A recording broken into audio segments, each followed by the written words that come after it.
Folks, Black Star Network is here. Hold no punches. I'm real revolutionary right now. Support this man, Black Media. He makes sure that our stories are told. Thank you for being the voice of Black America, Roland. Stay black. I love y'all. All momentum we have now, we have to keep this going. The video looks phenomenal. See, there's a difference between Black Star Network and Black-owned media and something like CNN. You can't be Black-owned media and be scared. It's time to be smart. Bring your eyeballs home. You dig?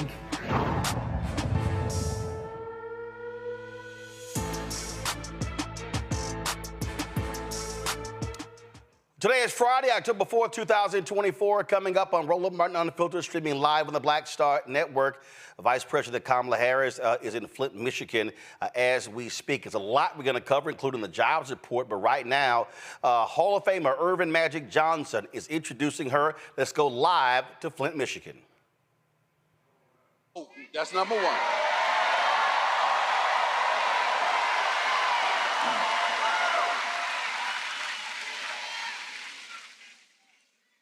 Kamala's opponent promised a lot of things last time to the black community that he did not deliver on.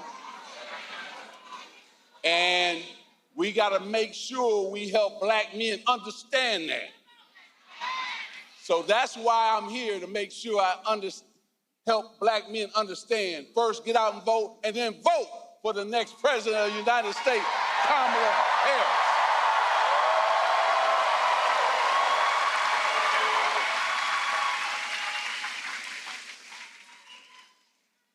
She's for women's rights to make their own decision with their body. We got to clap for that.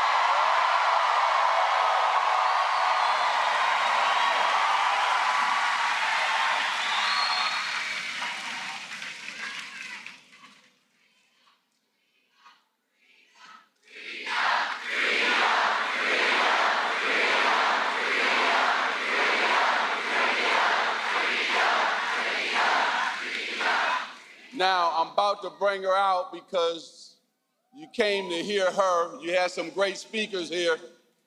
I see the UAW president. I was really blown away because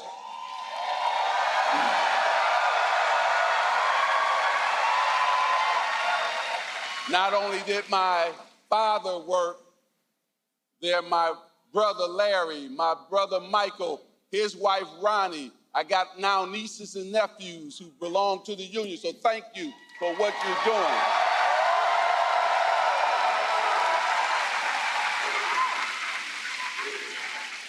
She's always been for labor and union. Kamala Harris has always been for labor and union. And that's never going to change. Now, this is the year for women. Hold on. We just saw what Mexico did.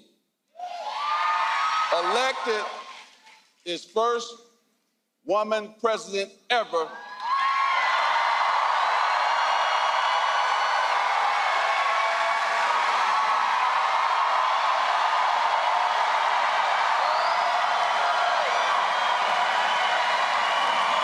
So you know where I'm going with this.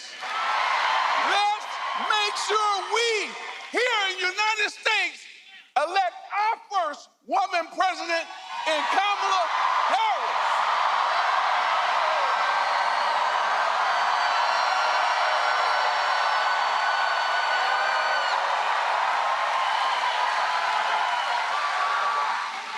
Thank you, Michigan, for allowing me to come home. I always love coming home. But the main thing here is we gotta do a lot of work before November the 5th to elect Kamala Harris as our next president of the United States. So please, we're gonna be motivated when you leave here, but let's go to work. When we fight, when we vote, God bless you. Thank you.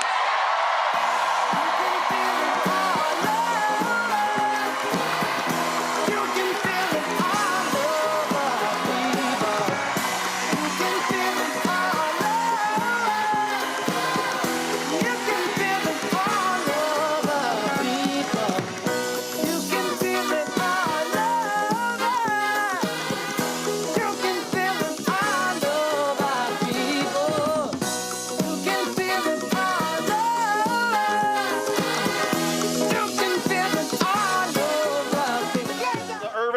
Johnson, native of Michigan, a star at Michigan State University, led him to a national championship. Then, of course, a winner for the Los Angeles Lakers.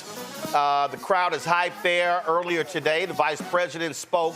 The vice president spoke in Detroit. And so Michigan is a critical state. Here is some of what she had to say earlier today in Detroit. We fight for a future where we protect the fundamental freedom to organize.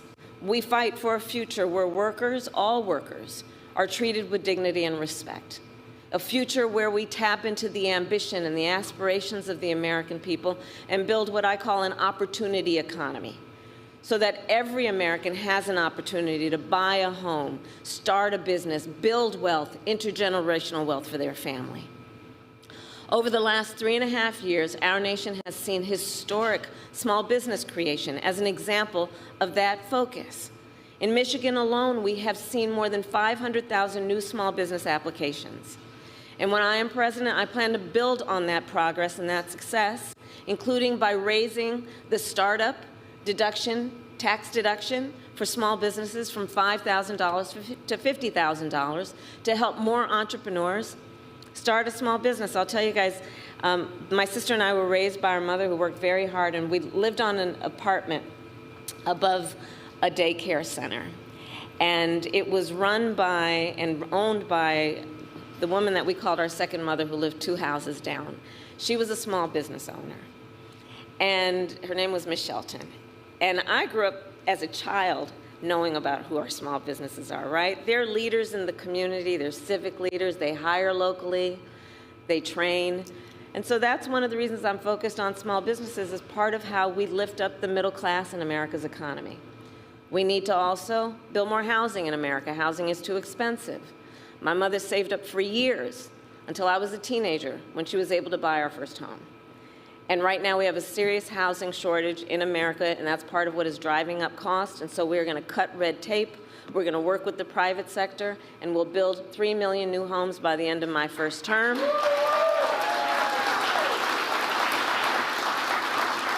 Including providing first-time home buyers with a $25,000 down payment assistance so they can just get their foot literally in the door to be able to invest in the American dream, which not everyone has access to these days.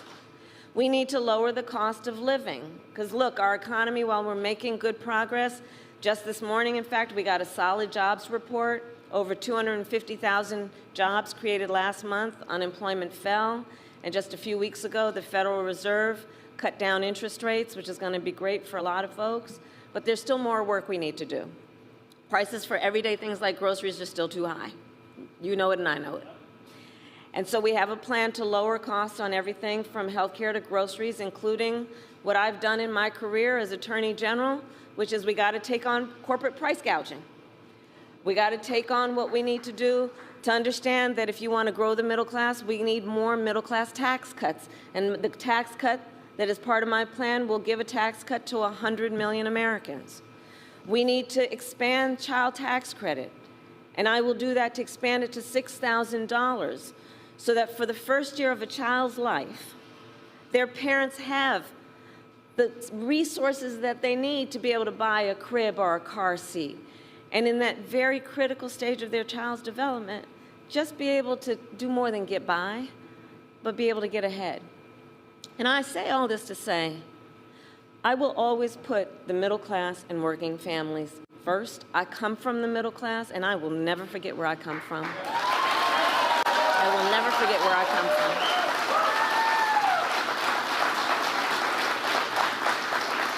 And we know we cannot have a strong middle class without American manufacturing.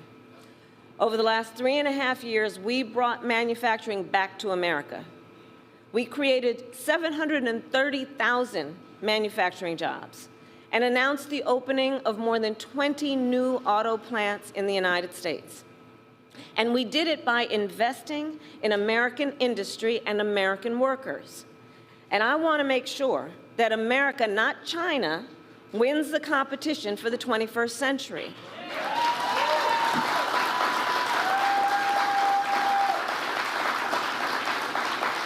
So under my plan, we will invest in the industries that built America, like steel, iron, and the great American auto industry. Yeah. So we can ensure that the next generation of breakthroughs, from advanced batteries to electric vehicles, are not only invented but built right here in America by American union workers. Oh, shit. Hold on.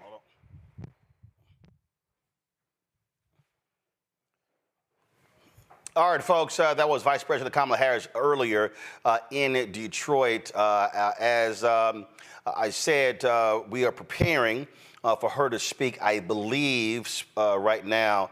That looks like Quentin Folks, who is the Deputy Campaign Manager. Let's go live to Flint, Michigan.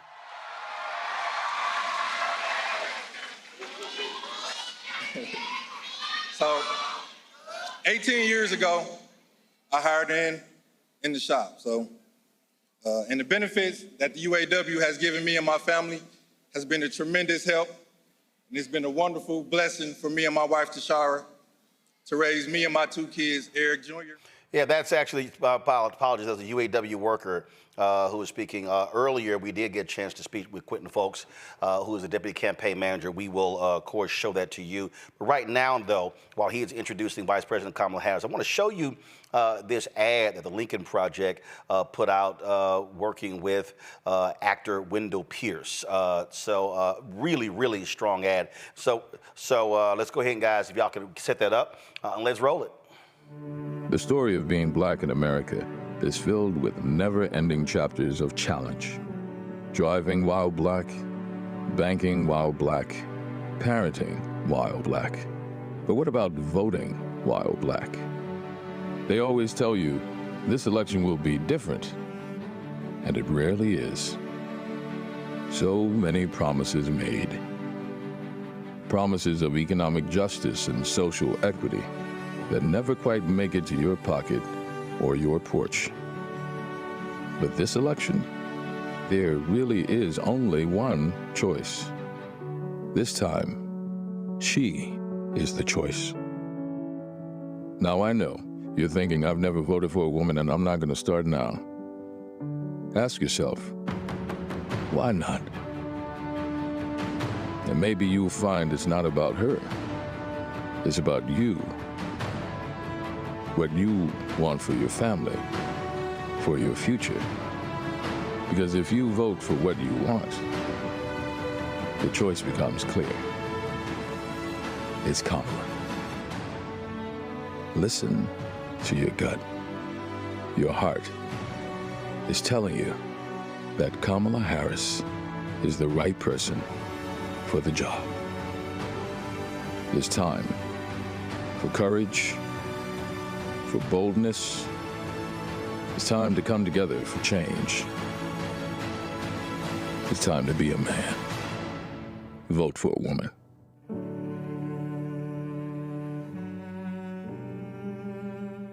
That, of course, is the second ad that Lincoln Project has put out, specifically targeting men.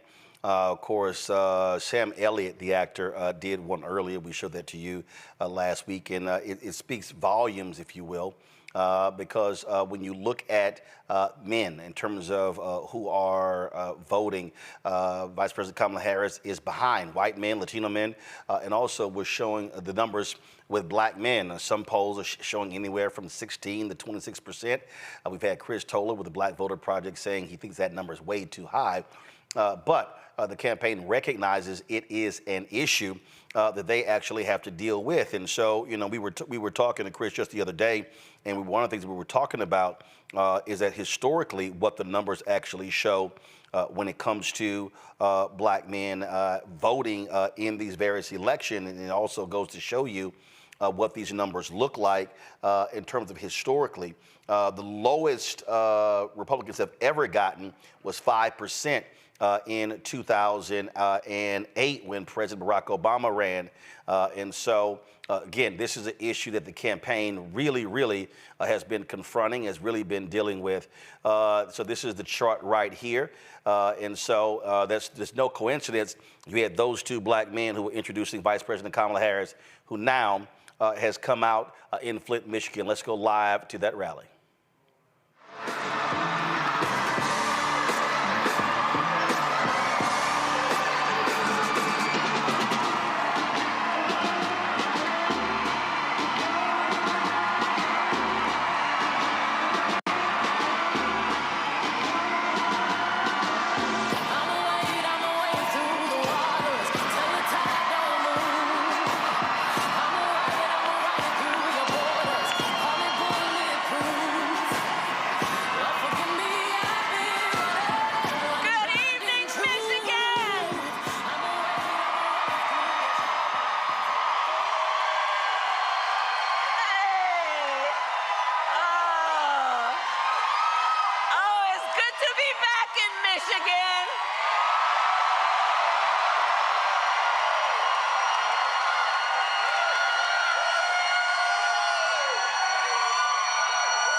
It's good to be back in Michigan. Thank you all so very much.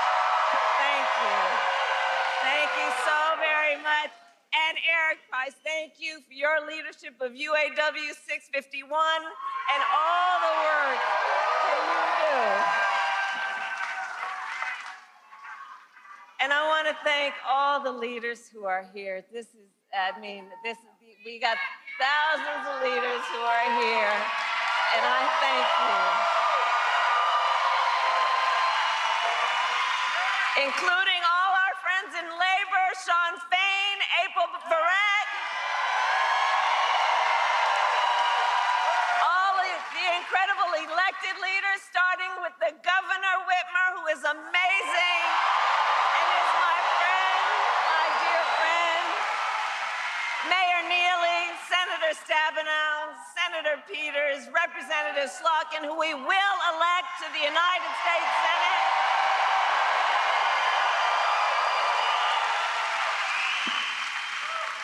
And did you all see Magic Johnson? Remember his number? 32. Today we got 32 days until the election.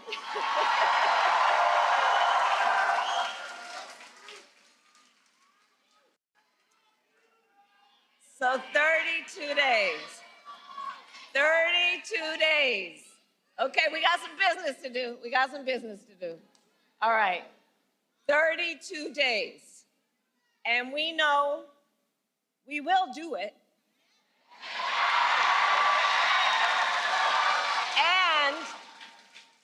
And this is going to be a very tight race until the very end.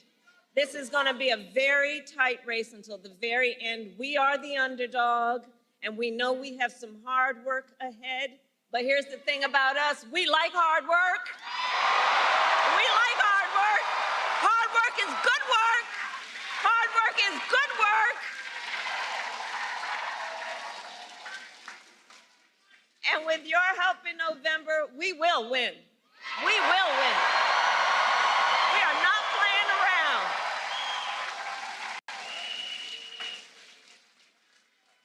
So listen, we know this election is about two very different visions for our nation. One focused on the past, and ours, which is focused on the future. We are fighting for a future where we tap into the ambitions and the aspirations of the American people and build what I call an opportunity economy, so every American has an opportunity to own a home, build wealth, start a business.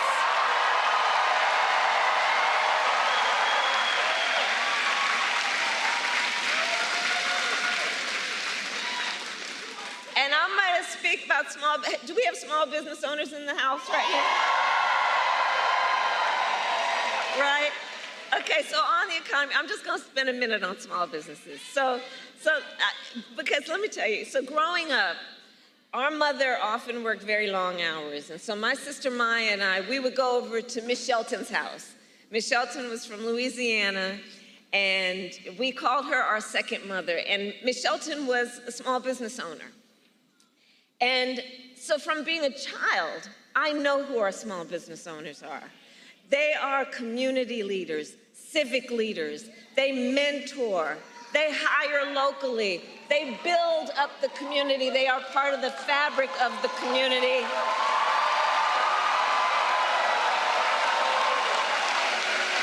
And small business owners are the backbone of America's economy.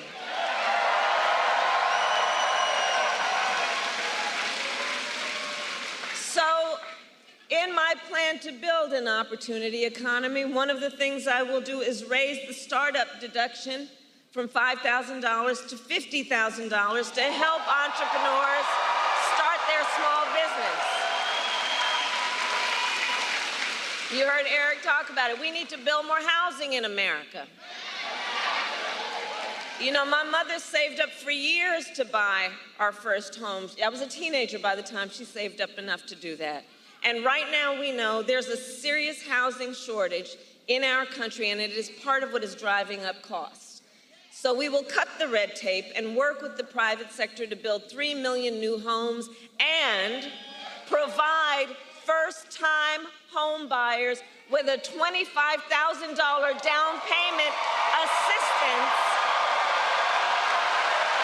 so you can just literally get your foot in the door and you'll handle the rest. We need to lower the cost of living. Look, our economy is making good progress. Just this morning, we got a solid jobs report, right?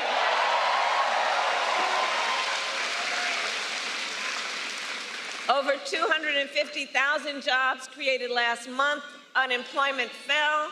And just a few weeks ago, the Federal Reserve cut interest rates, which helps.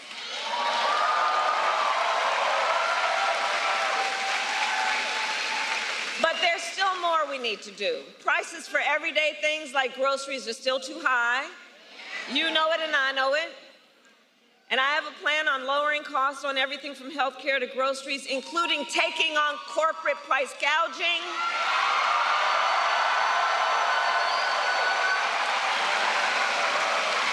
Because as Attorney General, I saw what happens where there are a few of them, not everybody, but those who take advantage of desperate people, in particular in the middle of an emergency. There needs to be consequence. I will give a tax cut to 100 million Americans, including $6,000, extending and expanding the child tax credit. So during the first year of a child's life, young parents have the support they need to be able to buy a car seat, to buy a crib, to take care of their child during that first year of their life, knowing it's about setting them on a path to do everything they have a natural desire to do.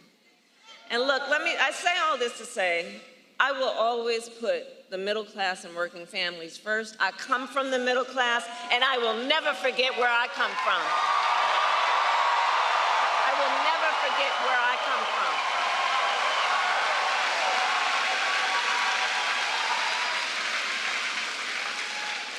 And we know we cannot have a strong middle class without American manufacturing.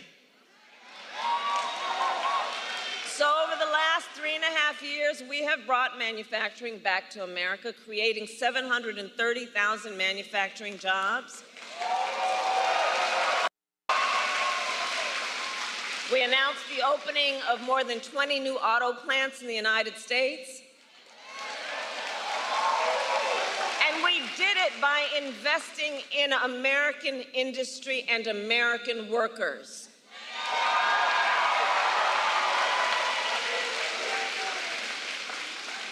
And I will make sure that America, not China, wins the competition for the 21st century.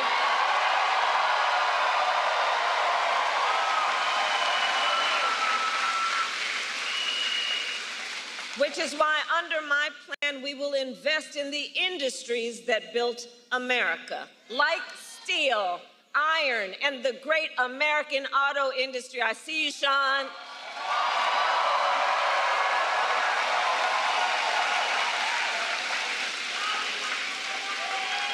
And we will ensure that the next generation of breakthroughs, from advanced batteries to electric vehicles, are not only invented but built right here in America by American union workers.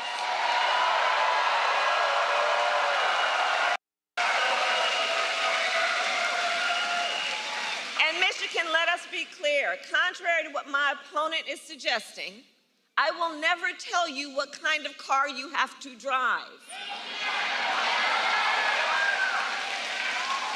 But here's what I will do. I will invest in communities like Flint.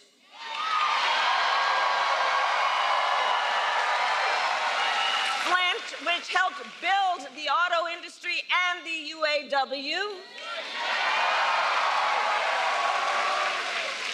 We will retool existing factories, hire local, work with unions to create good-paying jobs, including jobs that do not require a college degree.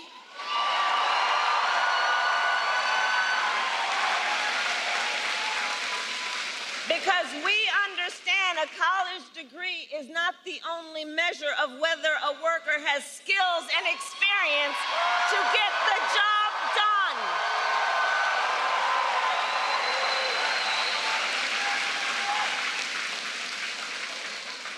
In fact, part of my plan is to outline all of the federal jobs that should not require a college degree and make that clear. And when I'm elected, I'm going to challenge the private sector to take on the same approach.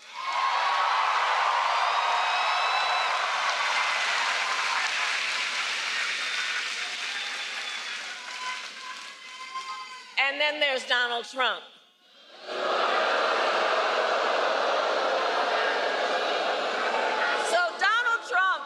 A very different approach. So Donald Trump makes big promises, and he always fails to deliver. He said he was the only one who could bring back America's manufacturing jobs. Remember that? And then America lost nearly 200,000 manufacturing jobs when he was president. Including tens of thousands of jobs in Michigan. And those losses started before the pandemic, making Donald Trump one of the biggest losers of manufacturing jobs in American history.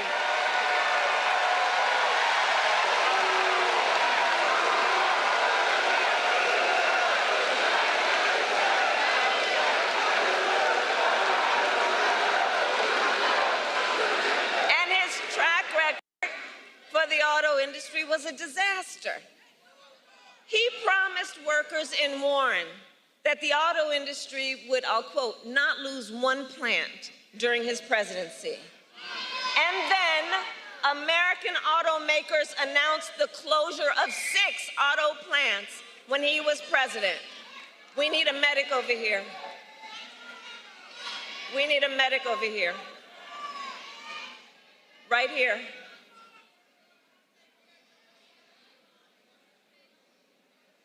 Okay, can everyone part so the medic can come through, please? Let's let the medic through.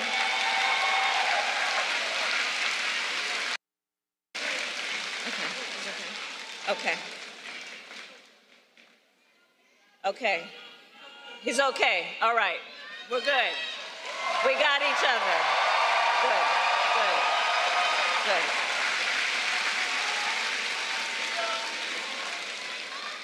So, remembering again what Donald Trump talked about versus what he did, then automakers, American automakers, announced the closure of 6 plants when he was president, including General Motors in Warren and Stellantis in Detroit. thousands of Michigan auto workers lost their jobs. And when it came to building the cars of the future, Donald Trump sat on the sidelines and let China dominate. And then he talks down to American workers, saying we can't compete with Chinese workers.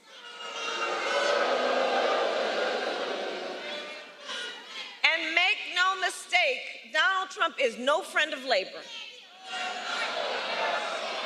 He encouraged automakers to move their plants out of Michigan so they could pay their workers less. And when the UAW went on strike to demand higher wages that they deserved, Donald Trump went to a non-union shop, don't forget. And he attacked the UAW. And he said, striking and collective bargaining don't make, quote, a damn bit of difference. About striking workers that you should fire them. That's how he talks about union labor. That's how he talks about workers. But Flint, we know, strong unions mean higher wages, better health care, and greater dignity for union members and for everyone.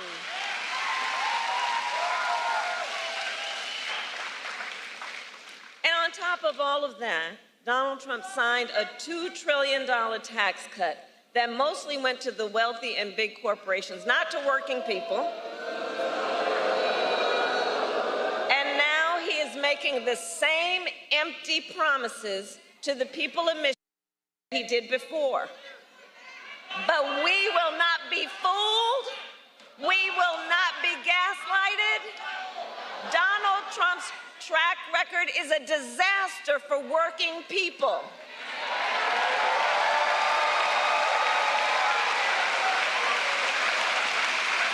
And if he wins again, it will be more of the same. Check this out. 2 days ago, his running mate, how about that Tim Walz, by the way?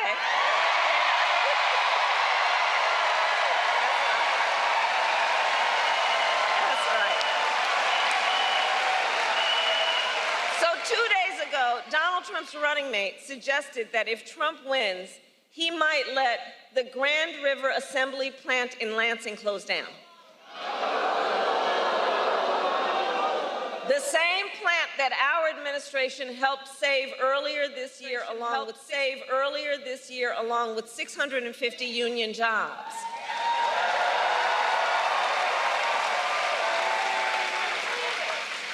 Michigan, we together fought hard for those jobs, and you deserve a president who won't put them at risk.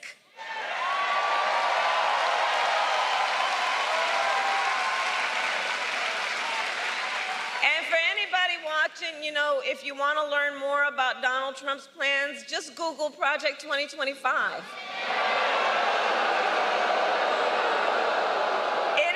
Detailed and dangerous blueprint for what he will do if he is elected president.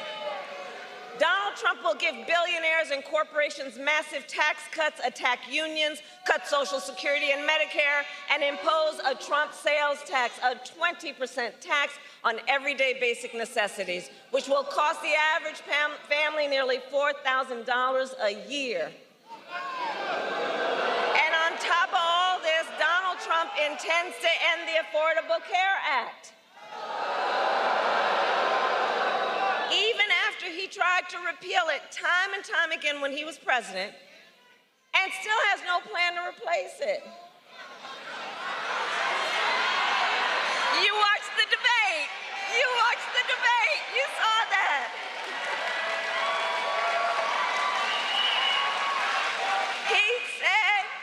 He said he, quote, has concepts of a plan. Concepts. No, I have said that I do believe he is an unserious man. And the consequences of him being president again are absolutely critically serious. Because think about it, even on health care, he has a concept of a plan, so he's going to threaten the health insurance of 45 million people in our country based on a concept? To take us back, you remember that? When insurance companies could deny people with pre-existing conditions? Remember what that was like? Well, Michigan, we are not going back. We are not going back. We're not going back. We are not going back. No, we are not going back. No. Because we will move forward. Ours is a fight for the future. Ours is a fight for the future. And ours is a fight for freedom.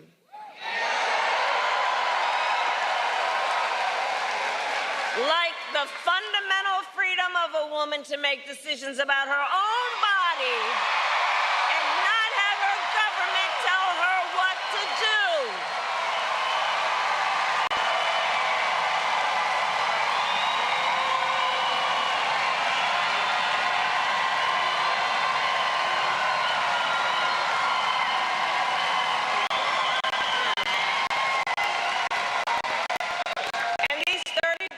Out from the election, it's important that we remind people how we got here. Donald Trump handpicked 3 members of the United States Supreme Court with the intention that they would overturn Roe v. Wade, and they did. And now more than 1 in 3 women in America lives in a state with a Trump abortion ban. Many with no exceptions, even for rape and incest, which is immoral. And when Congress passes a bill to restore reproductive freedom,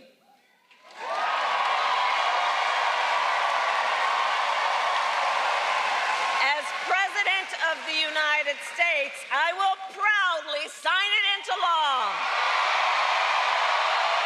Proudly.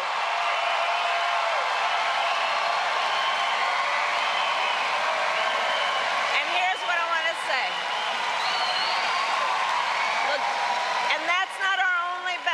Across our nation, we are witnessing a full-on assault on other hard-fought, hard-won freedoms and rights, like the freedom to vote, the freedom to be safe from gun violence, the freedom to join a union, the freedom to love who you love openly and with pride, and the freedom to breathe clean air and drink clean water. Flint, you know all too well, Flint, that clean water should be a right for everyone, not just for the people who can afford it. And as president, I will continue to work with communities like Flint to ensure you not only have clean water, but the opportunity to recover economically and thrive.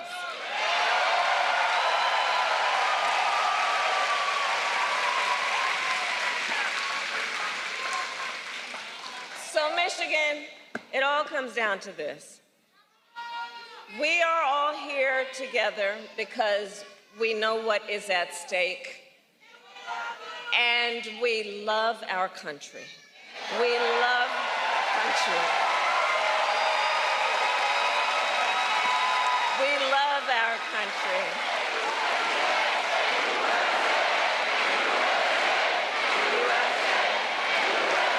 We love our country. And because we love our country, we know it is one of the highest forms of patriotism to then fight for the ideals of our country and to fight to realize the promise of America. That's what this is about. That's what this is about.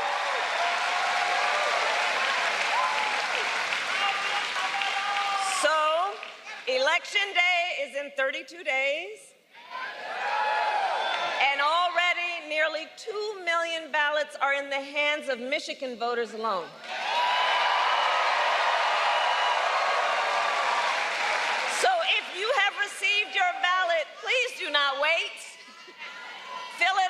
and return it today. Early voting starts statewide on October 26th. And now is the time to make your plan to vote. Because, folks, the election is here. The election is here. And we need to energize, organize, and mobilize. And remember, your vote is your voice, and your voice is your power. So, Flint, today I ask, are you ready to make your voices heard? Do we believe in freedom? Do we believe in opportunity? Do we believe in the promise of America? And are we ready to fight for it? And when we fight, we win. God bless you, and God bless the United States of America.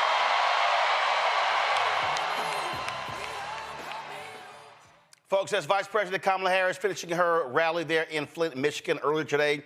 She was in Detroit. Michigan is crucial to the blue wall for Democrats. Michigan, Wisconsin, and Pennsylvania, those are what they consider to be must-win states. Of course, they also are leading narrow leads in Nevada and Arizona. Nevada looking a little bit better than Arizona. And then, of course, you have the battleground states of North Carolina as well as Georgia. But these three are absolutely crucial for the prospects of Democrats winning. Keep in mind, Hillary Clinton lost that blue wall in 2016, and that's how she lost to Donald Trump. I want to go to my panel right now. Michael Imhotep hosts the African History Network show out of Detroit. Also, Kelly Bethea, communication strategist out of D.C. Matt Manning, civil rights attorney out of Corpus Christi. All right, let's start. Michael, I'll start with you. Again, Michigan, vital. The vice president is going to be meeting with some Arab American leaders. Obviously, that has been a huge issue, what's happening between Israel and happening in Gaza. And that's also one of the reasons why this race is so close. Muslims are a significant voting bloc in the state of Michigan. But also, black turnout has to be crucial. You saw Magic Johnson, also a UAW leader there, both of them introducing her. And Magic Johnson specifically spoke about the importance of black men supporting Vice President Kamala Harris and Minnesota Governor Tim Walz. Yeah, Roland, you know, it's a number of things going on. This is fantastic what's taking place. She was in Detroit as well as Flint, Michigan today. Michigan is crucial. You mentioned 2016. Donald Trump won Michigan by 10,704 votes, 0.2 of a percentage point. I want to point out that there were 50,000 people who voted in Michigan who voted down ballot but left the top of the ticket blank. Okay? Donald Trump won Michigan by 10,704 votes. So I know you have some people who are disaffected and saying they're going to vote down ballot. That's one of the ways that Trump won in 2016. Two, I think it's important for Vice President Kamala Harris to meet with Arab leaders as well. There was a piece that came out from ABC News this morning. There was a poll that came out. Israelis broadly favor Trump over Harris. And it was something like about 54% of Israelis prefer Trump over Harris. We know that Benjamin Netanyahu wants Trump back in office. So as I posted on social media today, voting non-committal is stupid. I'm just going to put that on the record. Voting non-committal is stupid. I understand people are concerned about Palestine, but you have to look at the big picture. Donald Trump has already said he will withdraw all humanitarian support to Palestine. He will let Benjamin Netanyahu do whatever he wants. And keep in mind, when he was president before, he imposed a Muslim ban on Muslims coming from 7 countries, which also increased anti-Muslim sentiment here in America. Okay, so Donald Trump has to be defeated.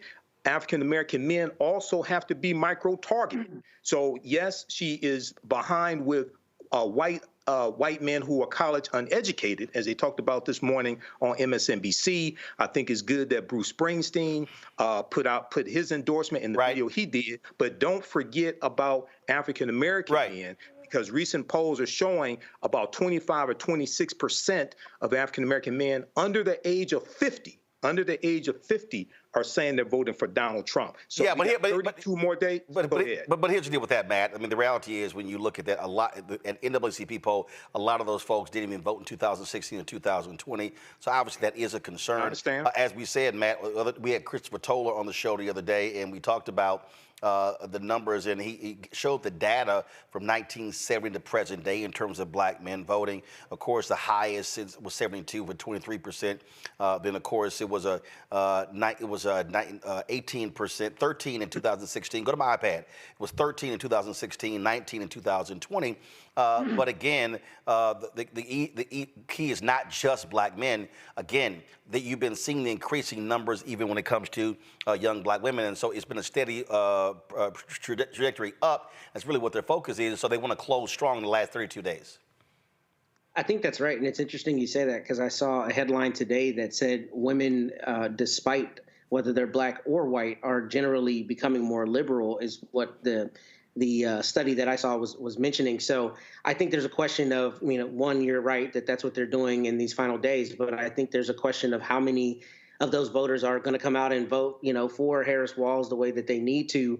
And, polling is kind of a tough thing, because you just obviously never know exactly what's going to happen. But I think especially following that vice presidential debate, that's not going to really move the needle. I think it's one, people need to get out there and vote, number one. But number two, I think the Harris-Walz campaign needs to do what they've done thus far, which is talk about numbers and talk about, I don't remember the name of the types of issues, but I guess kitchen table issues, where they're talking about economics and what kind of credit they're going to give you for this, what kind of credit they're going to give you for that, because that is what I think will get people out to vote, number one. And number two, if there really are people who are truly undecided at this point, get them over the fence, because once they see deliverables, that's really what I think will turn the tide for those who have not decided which lever they're going to pull yet.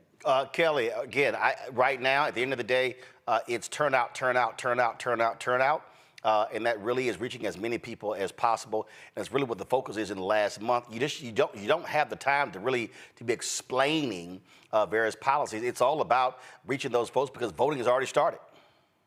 Not only has voting already started, but as far as Election Day itself, we are literally a month and a day away from Election Day. So time truly is of the essence. But to Matt's point about the study coming out saying that women and other marginalized groups are becoming more liberal, especially regarding polling, there's a reason for that. It's not like we are just saying, oh, I don't want to be a Republican anymore, I just decided to be a Democrat. No, our freedoms are literally at risk here. Our humanity in this country being recognized is at risk here. It is on trial here literally every day in somebody's jurisdiction. And we are trying to align ourselves with a party, with an ideology that prevents that, frankly, so we can live.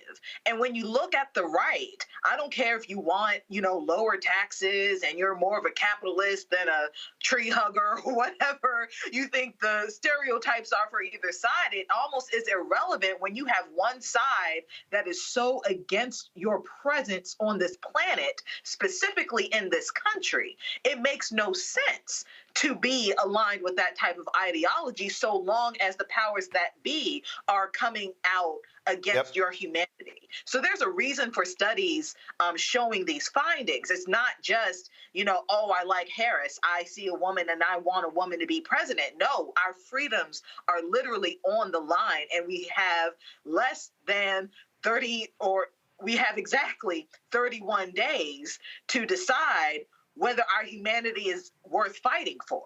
Folks, and a little bit later in the show, we're going to be chatting with my interview that I did with Quentin Folks, who's the deputy campaign manager for the campaign of Vice President Kamala Harris and Governor Tim Walz. So we'll have that for you.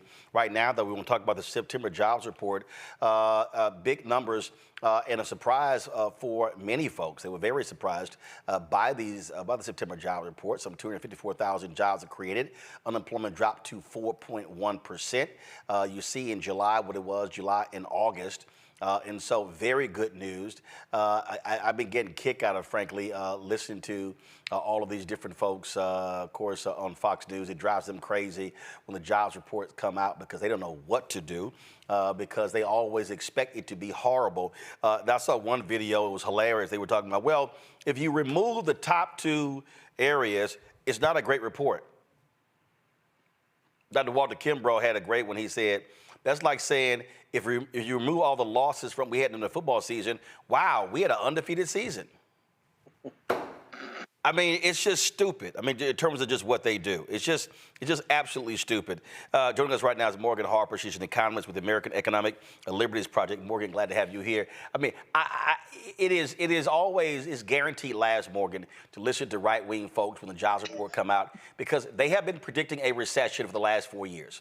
I mean, it's all we kept hearing about, recession. Ooh, J.P. Morgan, Goldman Sachs, Jeff Bezos, Facebook. I remember they were all cutting these jobs, preparing for the recession, and it never came. The reality is, and in fact, a question was asked today of Trump. They said, so you keep saying the economy is bad, but jobs report showing a strong economy, stock market, don't you think you're wrong? He's like, no, I'm not. I mean, they desperately want to say the sky is green, that it's not blue. It does seem so. And yeah, I mean, like you were saying, Roland, it's hard to argue with the numbers here. I mean, this is just across the board positive indicators. Like you said, unemployment going down. We are still in historically low levels of unemployment overall. Black unemployment is going down, also at historically low levels. Black men unemployment also going down. The number of people that are just engaged in the workforce overall is hitting levels not seen since the early 2000s. I mean, on the point of really just trying to search for some kind of bad indicator, one I saw today too was I think the overall number of hours worked per week might have ticked down a little bit. But there could be a lot of reasons for that. And some people might even consider that a positive thing if they have other things going in their lives like children and family commitments, et cetera. So yeah, this is across the board a very strong report. I think this in combination, like we heard in Vice President Harris's remarks mentioning the Fed cut, that's going to, eventually, not immediately, like we chatted about before, lead to more small business lending opportunities. We're in a good spot, it seems. Month to month, we have to keep monitoring, but this is a very, very strong set of indicators for this past month. And we got to keep reminding people, I think this is the biggest thing. Our economy sucked. I mean, Trump hand-delivered an economy that was woeful. And you do not turn a nation's economy around in a matter of months. It's a steady build.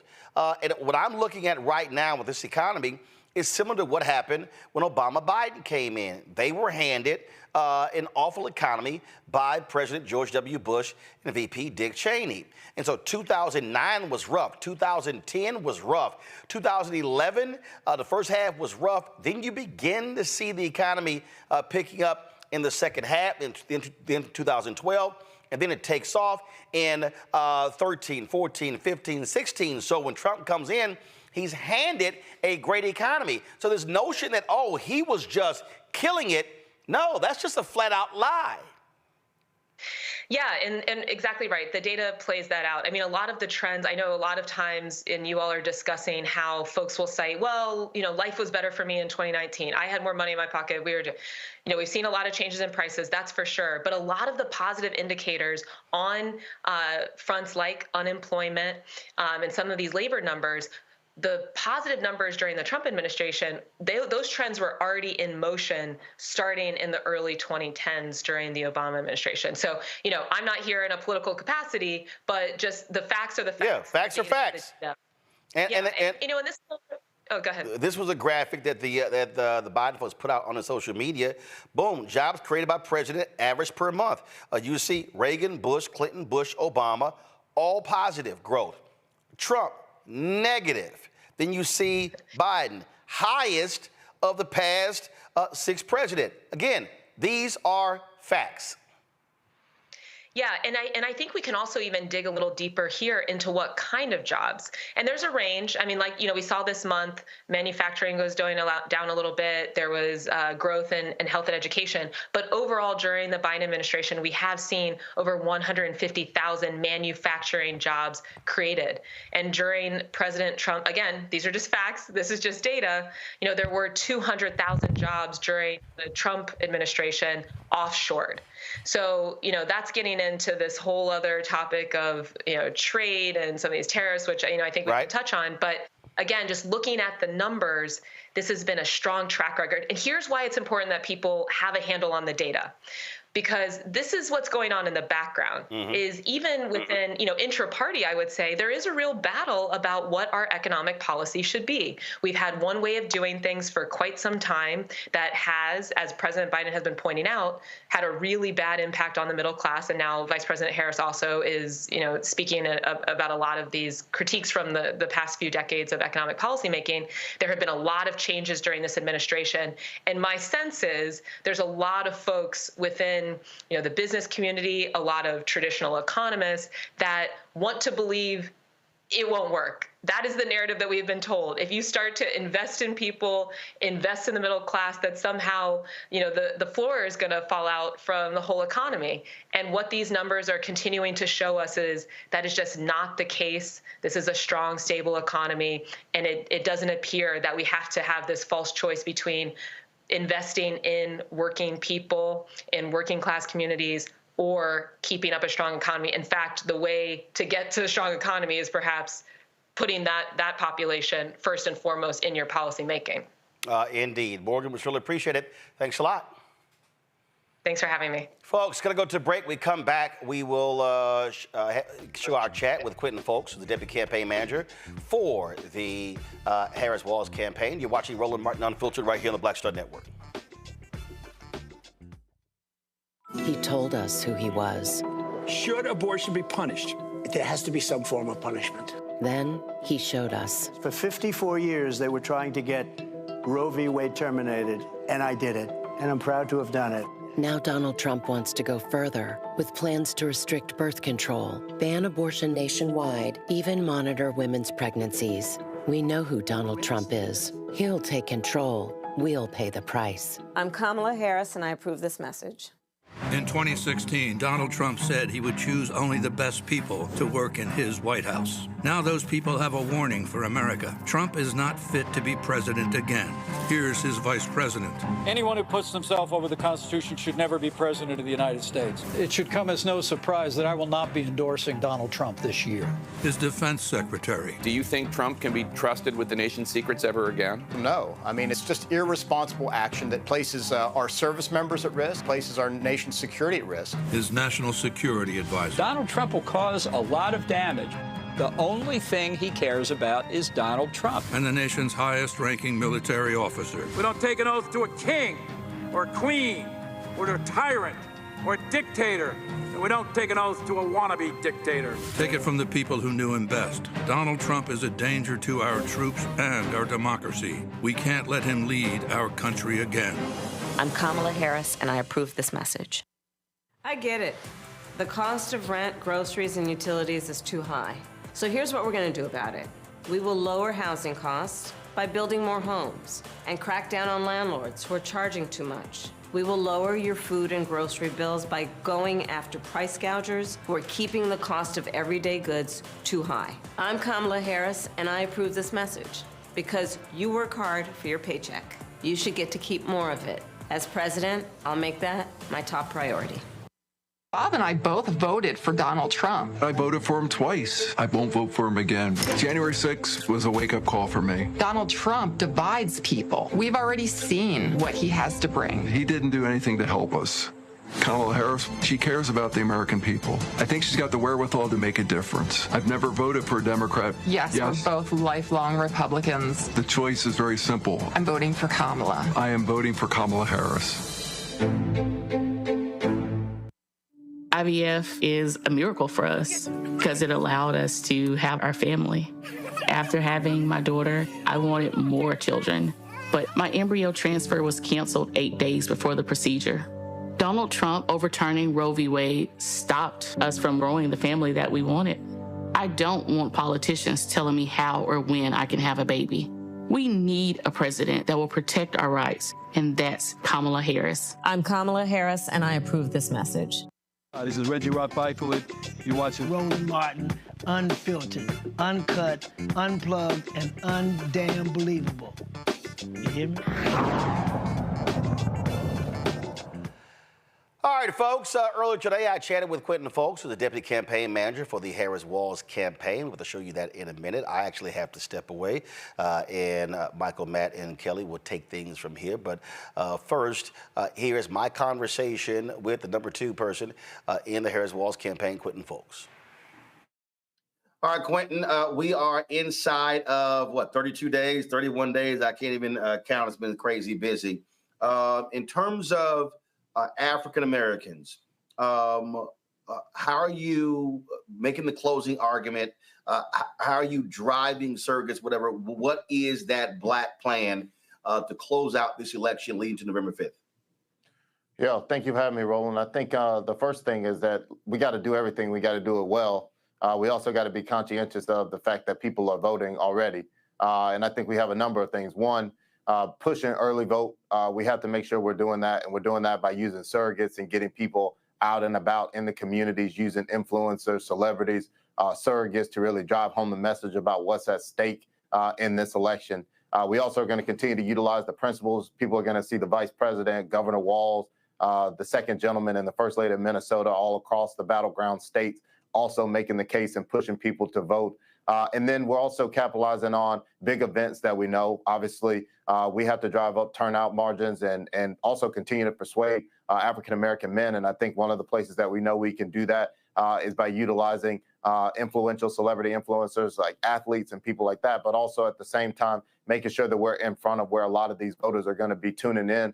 It's political season for us, but a lot of people that we need to persuade, they're still at home watching football, baseball, sports. And so we have to make sure that we're advertising in those places. And then on top of that, specifically, one thing that we're doing for African-American voters, not all African-Americans attend HBCUs, but we are leveraging, again, that type of sporting vibe and making sure that we're going to be at all the HBCU homecoming games that take place in the month of October to make sure that we're also boosting turnout specifically among young African-American voters that we know are all going to be participating in those HBCU events. What about your Black media strategy? Of course, I heard the Ricky Smiley interview. You did the Up in Smoke interview. In terms of reaching folks there, obviously there are other Black targeted Black-owned radio shows as well. And other outlets in terms of, so how are you having those policy conversations? So I get using athletes and folks along those lines, but you still have folks, when I look at the data, who still say, hey, I'm unaware of what actually took place, and there's still some softness there and still some growth opportunities among Black voters, not just Black men, but also young Black women. Yeah, I mean, I think we have to utilize opportunities to have surrogates like myself in this instance on shows like yours. We've seen the vice president attend a lot of these, but I think really drilling down, as you said, into the policy about what's at stake and about what the vice president wants to do. I think we have to go right at it. In some instances, I think it's sort of breaking down sort of stigmas and thought processes about what Donald Trump offered the Black community and deal with that. But above and beyond that, it's also about what the vice president wants to do in her plans. And so when we talk about things like making costs more affordable, we know African Americans spend more on groceries. The vice president has a plan to stop price gouging, not based on supply and demand, but based on people just raising costs. When it comes to sort of rent and mortgage affordability, the vice president is continuing to make sure she is putting forward building more affordable homes through private and public partnerships, which will, one, create more jobs, but two, also lower the cost of rent and mortgages in the country by having more affordable housing. And then thinking about starting small businesses. 1 in 5 small businesses in this country are minority owned. And even when you think about Black specific small businesses is less than that. And so the vice president's offering tax credits from $5,000 to $50,000 to allow people to be able to start a small business, removing a lot of the red tape, because this will do two things. One, create just more African-American owned small businesses, but two, also when these businesses are created in the communities, it will create more jobs for African Americans, and job growth is obviously one thing too, as well as like when you look at things like healthcare, continuing to go after capping the cost of insulin and prescription drugs and protecting the Affordable Care Act. 300,000 Black Americans lost healthcare coverage when Donald Trump was president, and he is now continuing, and we saw it yesterday with Senator Cotton coming after the Affordable Care Act that a lot of African American voters in this country depend on. And so when we talk about the policy things and what's at stake, we have to make sure that we're getting on the right platform, shows like yours, D.L. Hughley, Steve Harvey, et cetera, and really drilling down into those specific policy agendas and what's at stake and what the vice president intends to do about it. And what you laid out there speaks to a Black agenda. But I've heard folks say, okay, what is her Black agenda? What is her agenda for Black men? Are people able to go to the site to see those things specifically? And again, how do you still drive that? Again, it's not as easy with the runway being this short, sort of explaining to folks a lot of the policy stuff. But every vote absolutely is going to matter, especially when we talk about Milwaukee, when we talk about Philadelphia, when we talk about North Carolina and Georgia as well. And so how do you convey that? Because it's not as easy to do so in a 30-second radio spot. Yeah, I mean, look, I think it's leveraging everything. I think I know people are being inundated in their mailboxes right now. It's a lot going on politically. And so it's hard for any message to break through. And also everything that I just read to make sure that is breaking down. We are focused on doing a lot more canvassing into African-American communities. One, it's a visibility thing, but two, because we can have those individual conversations. But in places where we can't do that, we have to just continue to sort of drill down and drill down and drill down to make sure we're getting in front of the places where, one, we have the opportunity to have these type of long-form conversations, but also understanding that there might not be. I think it's a lot of canvassing and stuff going on in traditionally, African-American spaces, whether it be small businesses. I don't think it's always beauty and barbershops. That is obviously a place where we know we can go to inject and have those conversations. But I think it is also going to influential businesses in communities that we know people frequent and trying to have these conversations. And also, I think the who of what is being said really matters. And I think that a lot of times it's not just the burden of this campaign and the vice president. I mean, it is because we are in charge of turning this out, but we have to make sure that we are using local validators or people that are trusted in communities to also tell this story, because sometimes people are more likely to listen to these longer form conversations or more of this sort of dense policy stuff when it's coming from people that they can relate with and people that are in their communities. You can absolutely go to our website and see our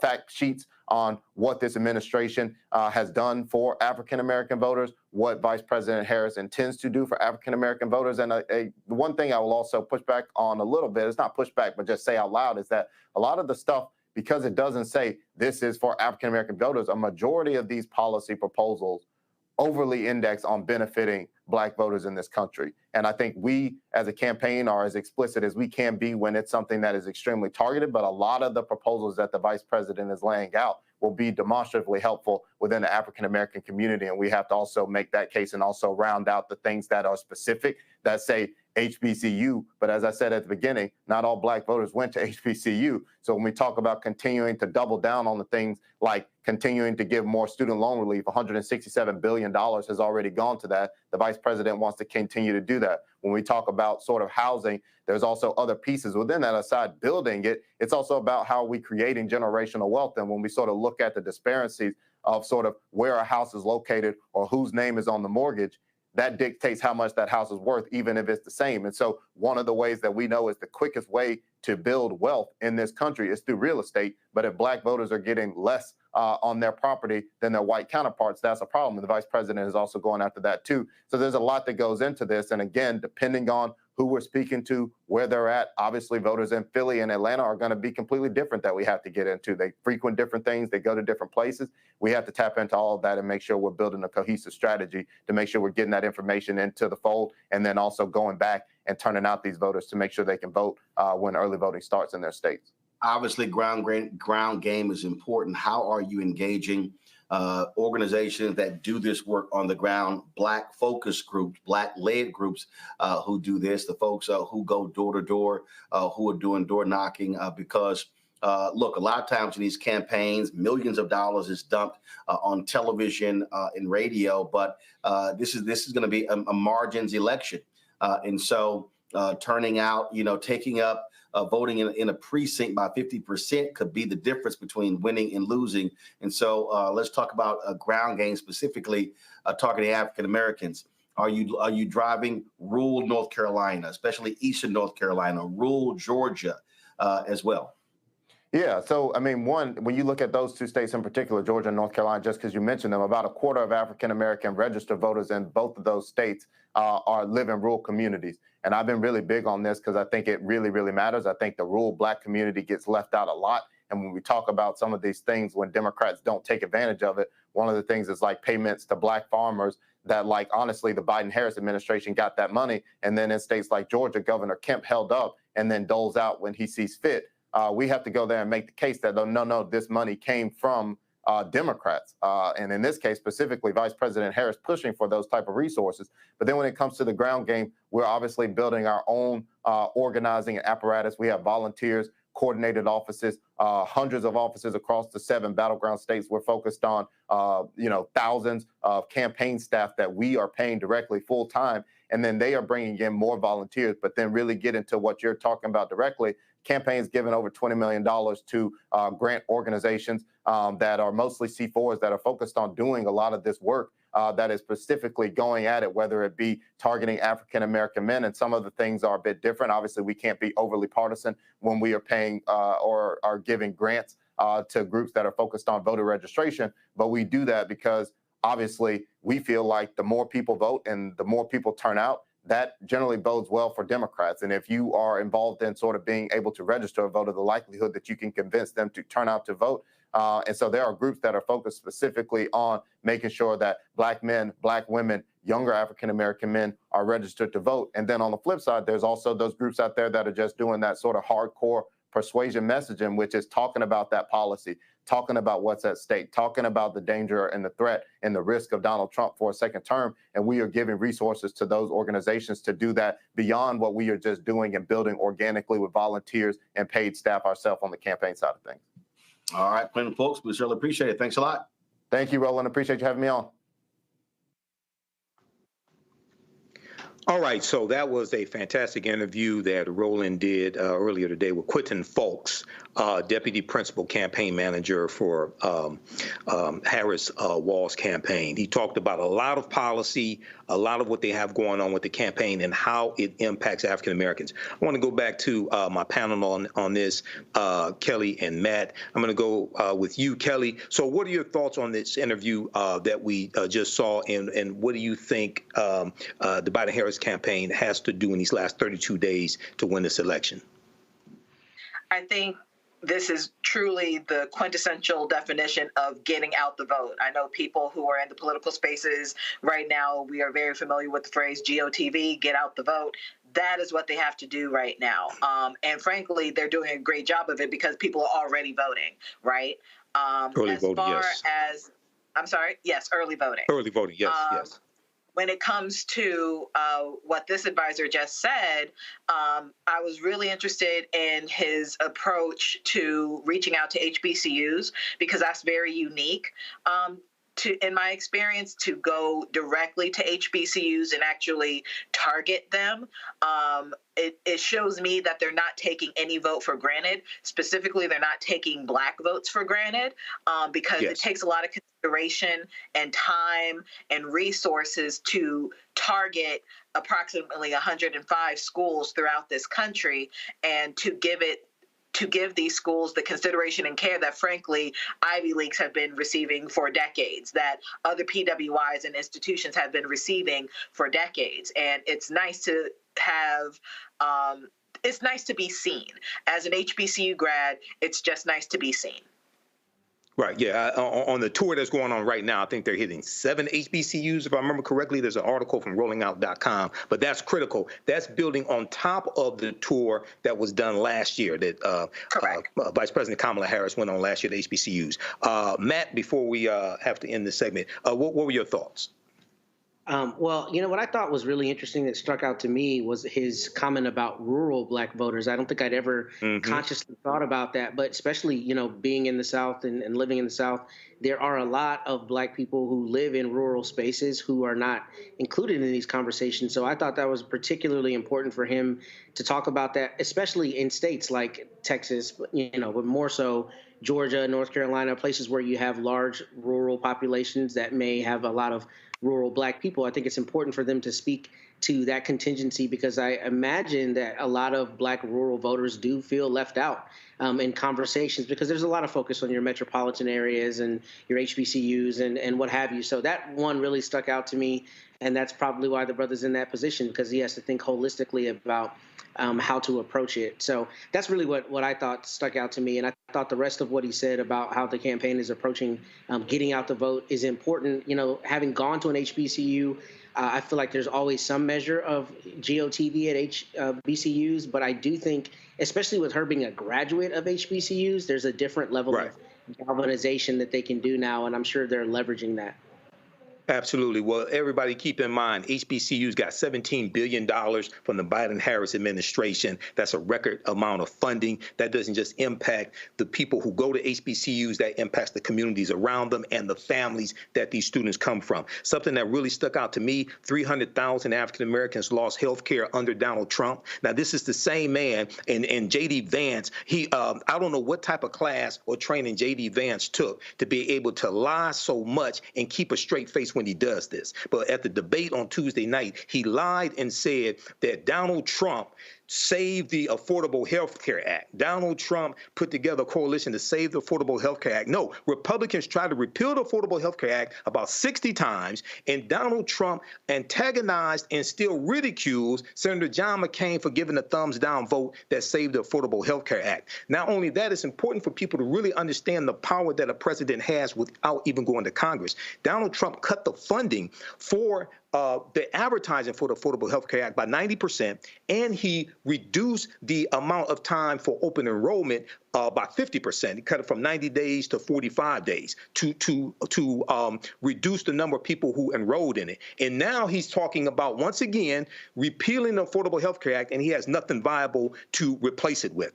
Also, Quentin Folks talked about policy. He talked over and over about various policies and how it impacts African Americans. And I think that's really, really important in talking to African American men who may have voted in 2020 because they wanted to get rid of Trump, but now they're saying they're not sure if they're going to vote. What are your thoughts about that, Matt, actually communicating policy and how policy impacts African American men and African Americans? Well, I think that's indispensable, and I think it's necessary because at the end of the day, people need to feel like there's some measure of deliverables, right, coming from their government. I was talking to an investigator related to a case of mine the other day, and we were talking about politics, and he said, look, too many people focus on the federal system. We need to talk about the locals because that's who's actually filling your pothole. But in my conversation with him, you know, as to make it germane to this, a lot of what he focused on was what is the politician going to do for me? What is the deliverable going to be? So to that extent, you know, Roland said earlier, he didn't think they needed to talk about policy at a certain level of granularity. And I think at a certain point, that's right, because you're so close to the finish line. You just got to get people there to vote. But what would make me encouraged to vote if I were on the fence would be just in balance. Who is going to measurably affect my life and how do they intend to do that? And that's what I think the purpose of policies are, because you can say, we recognize this problem, we have a solution for that problem. And I think healthcare is the best example of that, because our healthcare system is broken. And if you don't have politicians do that, they're missing the issue. And I hate to wrap up this segment, but we have to do that. Roland Martin Unfiltered will be right back after this break. You're watching the Black Star Network. Of 100 Republicans who worked in national security for Presidents Reagan, both Bushes, and for President Trump, now endorsing Harris for president. She came up as a prosecutor, an attorney general, into the Senate. She has the kind of character that's going to be necessary in the presidency. Vice President Harris is standing in the breach at a critical moment in our nation's history. We have a shared commitment as Americans to do what's right for this country.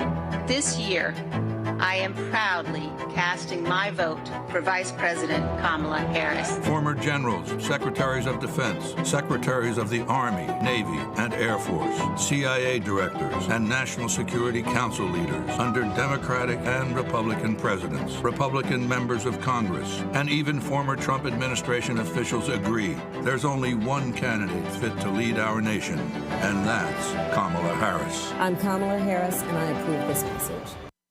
Kamala Harris has never backed down from a challenge. She put cartel members and drug traffickers behind bars, and she will secure our border. Here's her plan: hire thousands more border agents, enforce the law and step up technology, and stop fentanyl smuggling and human trafficking. We need a leader with a real plan to fix the border, and that's Kamala Harris. I'm Kamala Harris, and I approve this message. The overturning of Roe almost killed me. I had a blood clot in my uterus that caused my labor to have to be induced because of the overturn of Roe v. Wade. I wasn't able to get life-saving treatment sooner. I almost died. And that's because of the decision that Donald Trump made.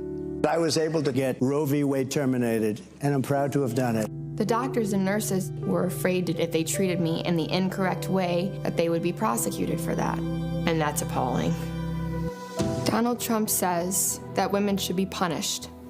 Do you believe in punishment for abortion? There has to be some form of punishment. For the woman? Yeah. I believe that women should have reproductive freedom to make the choices about their own bodies. 4 more years of Donald Trump means that women's rights will continue to be taken away one by one by one by one. This has to stop because women are dying. I'm Kamala Harris, and I approve this message.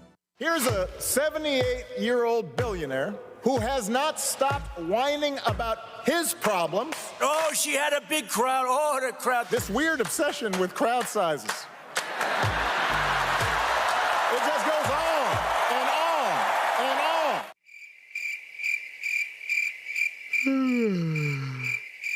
America's ready for a new chapter. We are ready for a President Kamala Harris. I'm Kamala Harris, and I approve this message. Carl Payne pretending to be Roland Martin. Holla! You ain't got to wear black and gold every damn place, okay? Ooh, I'm an alpha, yay. All right, you're 58 years old. It's over. And you are now watching Roland Martin Unfiltered. Uncut, unplugged, and undamn believable.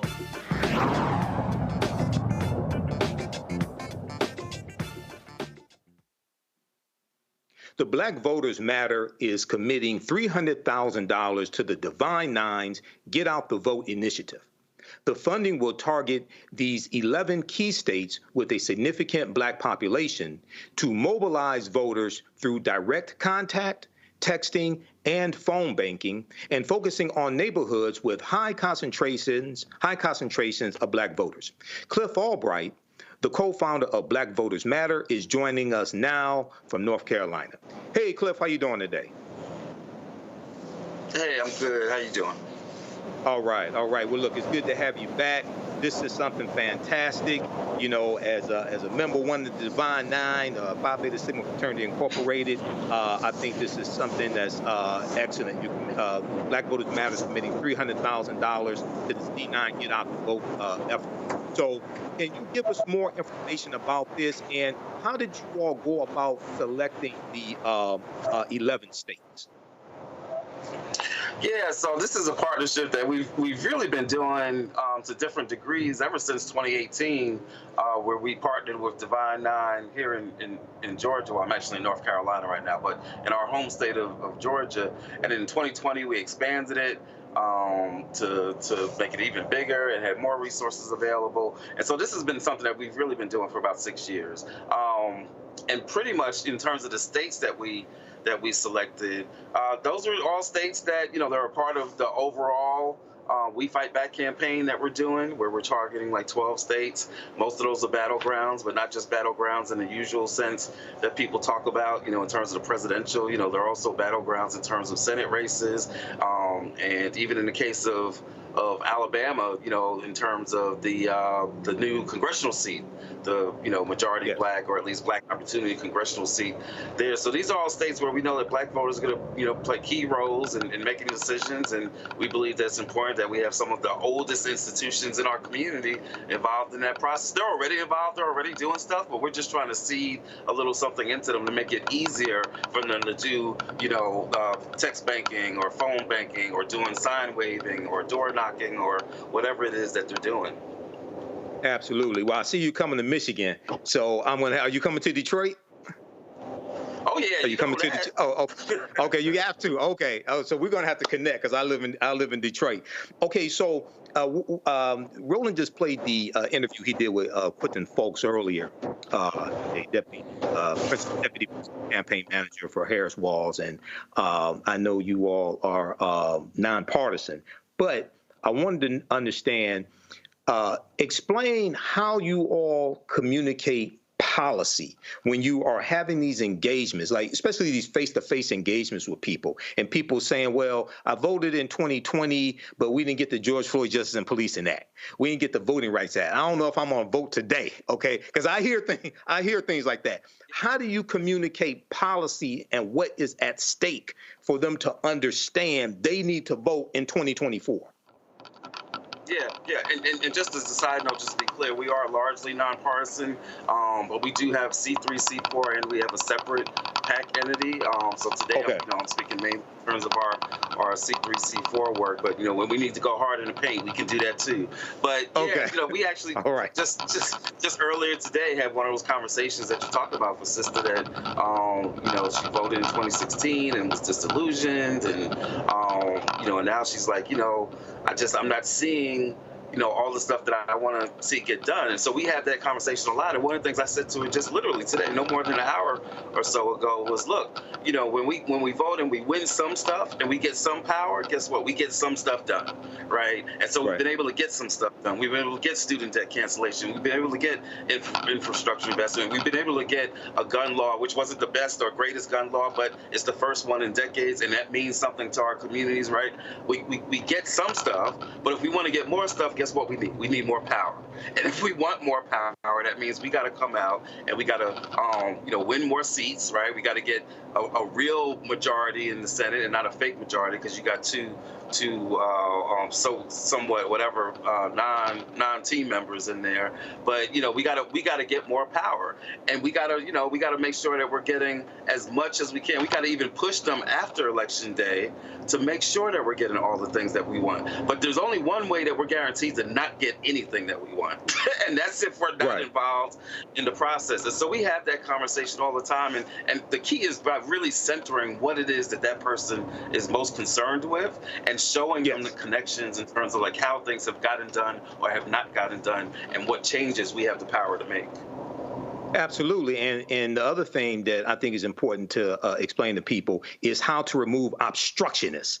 Why did we not get this? Why was President Biden's executive order on student loan forgiveness that would have helped 40 million people and lifted 500,000 African-American families from a negative net worth to a positive net worth? Why was that overturned by the Supreme Court? That's because of the 2016 election, and Donald Trump won by 78,000 votes, right? And he got 3 Supreme Court justices, and it was a 6-3 decision, okay? So I think it's also important to understand why something didn't happen and how to remove the obstructionists. It's always not about what somebody can do for you. It's also understanding how to stop and block what people are trying to do to you.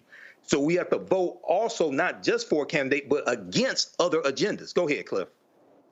Right. Yeah, you're exactly right. And we say it all the time that, look, this is not a popularity contest, and this is not a referendum on whether this person is like everything you want them to be or achieve everything as you want them to achieve, but it's a choice. And it's a choice between the people that are actually trying to get something done for you and the people that are literally running on anti-blackness, right? And so, and you give me that choice, and that's really not a choice at all. Absolutely, absolutely. I want to go to my panel. and see if they have any questions. We're going to start with Kelly first. Kelly, you have any questions for Cliff? Hi, Cliff. I guess my question is, as far as what Black vote, are you going to be on the campaign trail with the Harris campaign at these HBCUs? What is the format? And are you able to list out which HBCUs they're going to be visiting?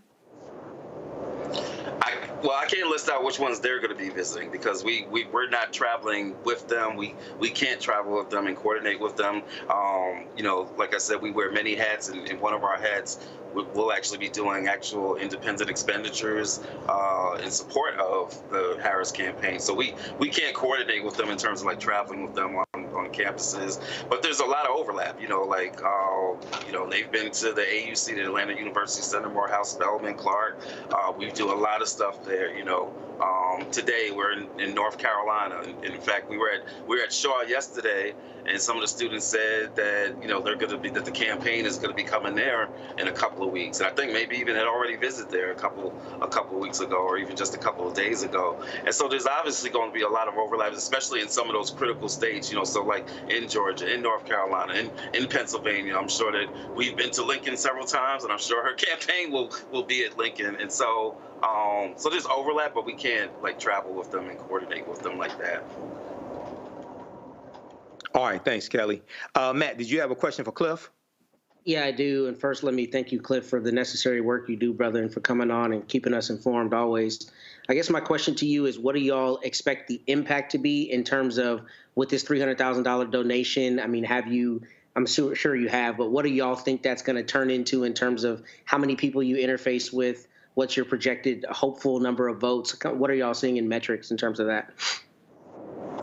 Yeah, I mean, we know that in those states that we've targeted, if we're involving, and we're not necessarily doing all the Divine Nine in each of those states because, that 300,000 can only go but so far. But, if we get chapters and get like 100, say we get 100 chapter members involved in one of those states, we think for every one of those members that's involved, that easily they can. We were just at an event just tonight at Livingstone in North Carolina, and we had students doing texting there. Some of them were Divine Nine members on campus, and we had students who, in the span of an hour, who texted 12,000 people, right? And so you get a 100 or so Divine Nine members who are each doing that, and that adds up. You talk about 1.2 million voters that you could potentially reach. And so, we think that in each of those states that this partnership is going to allow us to touch in one way or another, around 1 million voters, whether that be by text, whether that be by the visibility things that they'll be doing at polling places, whether that be through social media outreach that some of them will be involved in. We think that in each of these states that this partnership has the ability to touch 1 million people. So that was 12 states that we had on there. So, you could easily see us reaching 12 million people. All right, excellent. I'm excited about this. Let me ask you a question, Cliff. More and more people are learning about Project 2025. Now, I was on I was speaking at a virtual town hall last Sunday for the National Association of Black Counselors, dealing with the impact that Project 2025 will have on the Department of Education, because they want to dismantle the Department of Education.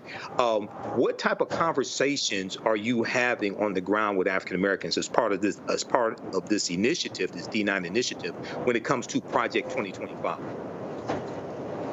Yeah, I mean, we're having conversations around Project 2025 in education, as you've said. The threats from not even just K-12, but even at the college level, like the HBCUs that are under threat, like Black history at all levels. But when you look at 2025, one of the main pieces that we often talk about is the impact on law enforcement, right? We know that Trump always loves to talk about, I'm gonna send the troops in to Chicago. I'm gonna send the troops in to he tried to have troops shoot the George Floyd protesters in 2020, right? But this isn't just words, right? It's a part of Project 2025 where in there they talk about federalizing local jurisdictions, not even just in terms of the police, which, by the way, we also know that Trump believes in them having absolute immunity, but not only just in terms of the police, like in terms of targeting district attorneys that they feel are not being tough enough on crime, right? That they'll have the ability to remove them. And guess what? Like many things in Project 2025, this isn't just them talking about what they want to do. This is an extension of things that they have already done.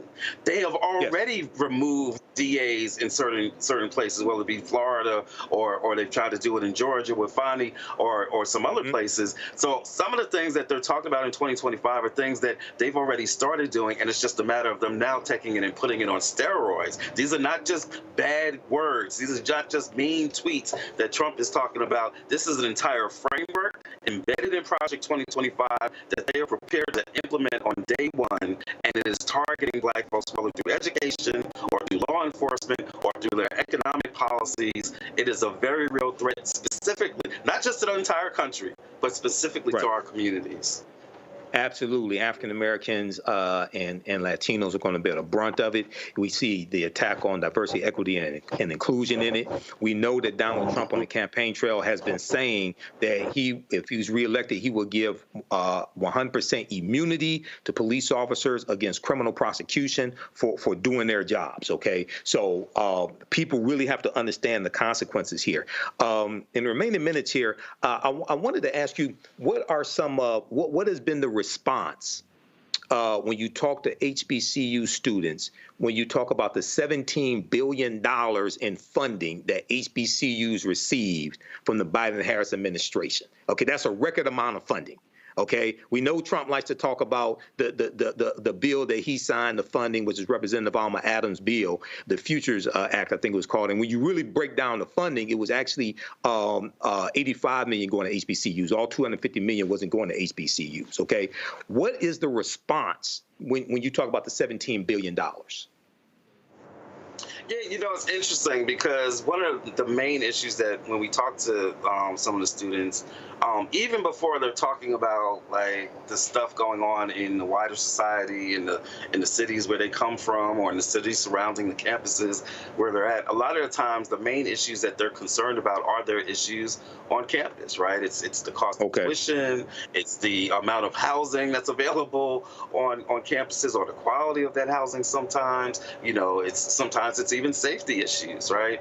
And so, when you raise this issue, and sometimes the interesting thing is that they don't see that being connected to politics. They don't see that as being exactly. Some of them do, right? To be clear, some of them do, but you've got a significant chunk that are like, oh, that policy thing is something else, but that's not connected to like the housing on my campus. And so sometimes the conversation is just around helping to connect those dots. Like, where do you think some of these resources come from, right? Where do you think student aid, how do you think that that's determined, and who it is that you think is able to make these decisions? And so the first step is just connecting those dots, and then you can get into like the differences between, oh yes, the Biden administration made this amount available as opposed to the Trump administration that didn't do nearly as much. But the first most basic step is oftentimes just getting them to see the connection between their daily lived experiences on their campuses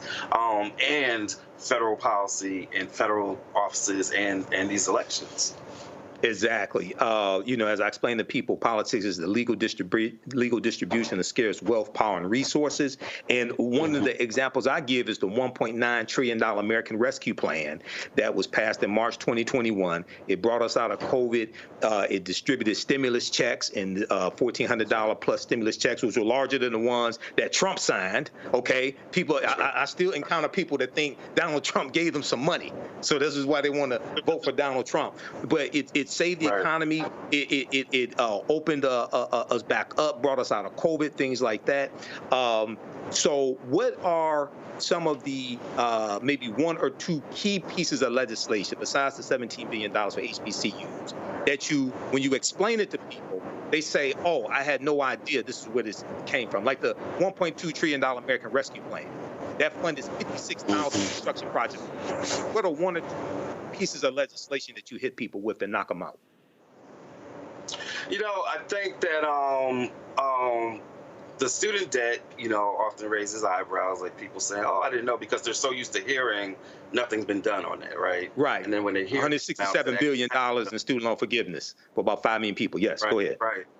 Right. So that raises some eyebrows and gets people talking about, "Oh, I didn't know that." The other piece, and this is really, really interesting, and this is particularly the case with the young brothers on the campuses, is the economic stuff, because that is often one of the issues that particularly younger brothers feel like, not so much that they like Donald Trump, but when they talk about like what they think somebody might be better on, right? Like even some of the ones that say, "Oh, I don't like Donald Trump, he's racist," the abortions, like everything, right? They say, "Oh yeah, but I think he would be better on the money thing," right? And a lot of it is just because of like a lot of disinformation or assumptions, and sometimes gender-based assumptions, to just keeping it real, that it creates these perceptions of differences. So when we say things like, "Oh, well, did you know Biden-Harris achieved the lowest black unemployment rate?" Or "Did you know that inflation that we're complaining about, that it actually didn't start under Biden, that it actually started under Trump because of some of his policies and the way that he handled COVID and the way that he, negotiated the oil deal and all that stuff." And so when we point out some of this, then they'd be like, "Oh yeah, I guess that does make sense." And then when you add into it talking about like the future policies, like the differences in Kamala Harris's tax policies, which is tax cuts, versus Donald Trump trying to do tariffs, which amounts to national sales tax. When you talk to them about like some of those policies or around the housing policies, when we talk about here, you got one person who discriminated against black folks in housing and another person who's trying to make sure that housing is more affordable for black folks. So when you get into the actual details, then people do say, "Oh, I didn't know that." The same way that a lot of people who didn't really know Kamala Harris's history as a DA and as pretty much as a progressive DA before we started talking about progressive DAs, right? Exactly. When you start explaining some of that, we get a lot of people that are like, "Oh, snap, I didn't know that. I didn't know about the Back on Track program." So that really it's a lot of disinformation and just a lot of lack of information. And we've come across a lot of people where, as you said, once we have a conversation, and that's the key part, you got to be having these conversations, right? Once we have the conversations, we get a lot of people like, "Oh, I didn't know that. Oh, yeah, I'm going to vote. Yeah, I think I've made up my mind about a candidate or whatever, whatever it is." But once they get good information, then they're able to make better decisions. We've got to be willing to have those conversations with them. And that's part of what we're hoping this Divine Nine partnership helps us with. Absolutely. Well, how can people find out more information? How can people find out where you're going to be, things of this nature? Yeah, well, you can check us out. You can always connect with us on our social media, Black Voters MTR on all platforms, Black Voters MTR. You can send us a text. You can text "We Matter," one word, "We Matter," to this number, 25225, 25225. That'll get you connected with us. It'll let you get more information. It'll let you get updates about our bus tour. It'll bring you to our website where we have our bus tour stops, all the states that we're going to be going to over the next 30 whatever days. And you can come out and meet us, right? Because we got the blackest bus in America, and we're going to be on your street. So get out your house, get out your seat. All right, well, we have to connect when you come to Detroit, brother. We have to connect, man. Well, look, it's always good to have you on. Great work that you're doing. Tell Latasha we said hi as well, okay? Definitely. Thank you. Good to see you. All right, you too. You're watching Roland Martin Unfiltered on the Black Star Network. We'll be right back.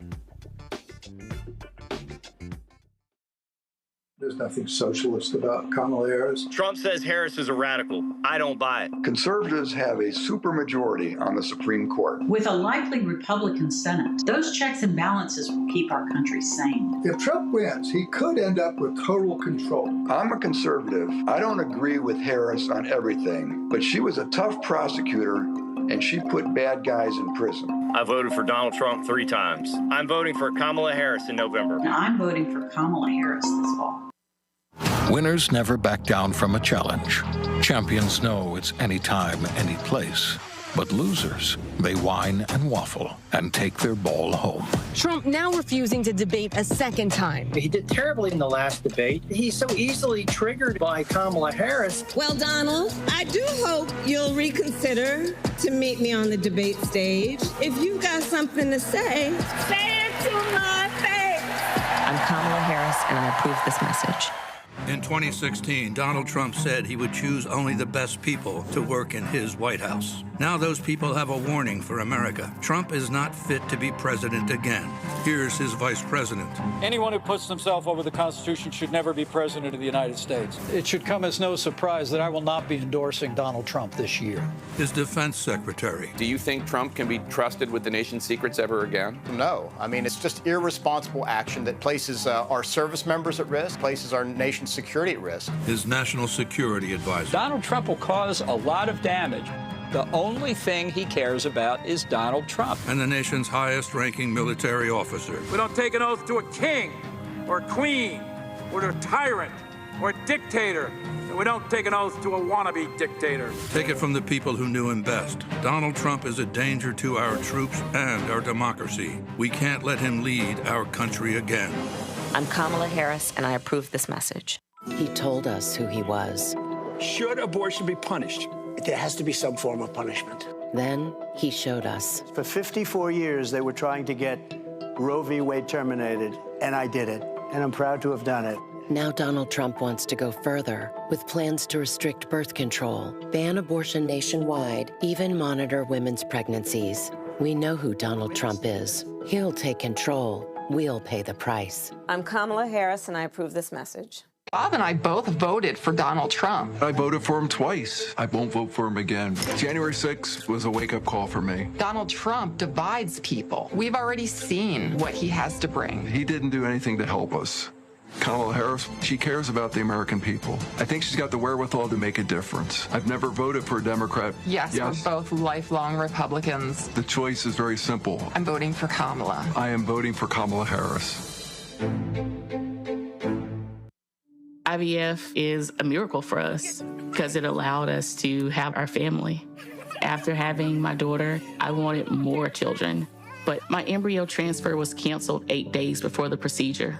Donald Trump overturning Roe v. Wade stopped us from growing the family that we wanted. I don't want politicians telling me how or when I can have a baby. We need a president that will protect our rights, and that's Kamala Harris. I'm Kamala Harris, and I approve this message. When you talk about blackness and what happens in black culture, we're about covering these things that matter to us, speaking to our issues and concerns. This is a genuine people-powered movement. There's a lot of stuff that we're not getting. You get it, and you spread the word. We wish to plead our own cause. Too long have others spoken for us. We cannot tell our own story if we can't pay for it. This is about covering us. Invest in black-owned media. Your dollars matter. We don't have to keep asking them to cover our stuff. So please support us in what we do, folks. We want to hit 2,000 people, $50 this month, raise $100,000. We're behind 100,000, so we want to hit that. Y'all money makes this possible. Check some money orders. Go to P.O. Box 57196, Washington, D.C. 20037-0196. The Cash App is $RM Unfiltered. PayPal is R Martin Unfiltered. Venmo is RM Unfiltered. Zelle is Roland at RolandSMartin.com. This is Essence Atkins. Mr. Love King of R&B, Raheem Devon. It's me, Sherry Shepard, and you know what you're watching. You're watching Roland Martin, Unfiltered.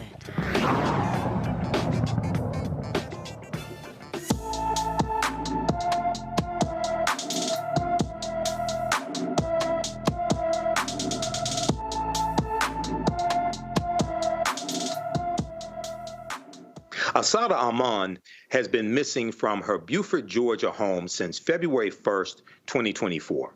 The 16-year-old is 5 feet 5 inches tall, weighs 100 pounds, with shoulder-length black hair and brown eyes. Anyone with information about Asada Armand should call the Gwinnett County, Georgia Police Department at 770-513-5700. More political ads dropped this week. This may be one of the best ads the Harris-Walz campaign has released. Kamala is mentally impaired. Joe Biden became mentally impaired. Kamala was born that way. I could stand in the middle of Fifth Avenue and shoot somebody and I wouldn't lose any voters, okay? It's like incredible.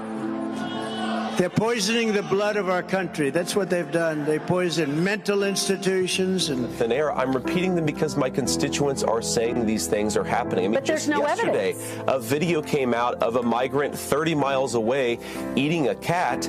Clearly, these rumors are out there because constituents are seeing it with their own eyes, and some of them are talking about it. Now, look, we also have to talk about that here in this country, anything is possible, that nothing is out of reach. And America, where we care for one another, look out for one another, and recognize that we have so much more in common than what separates us.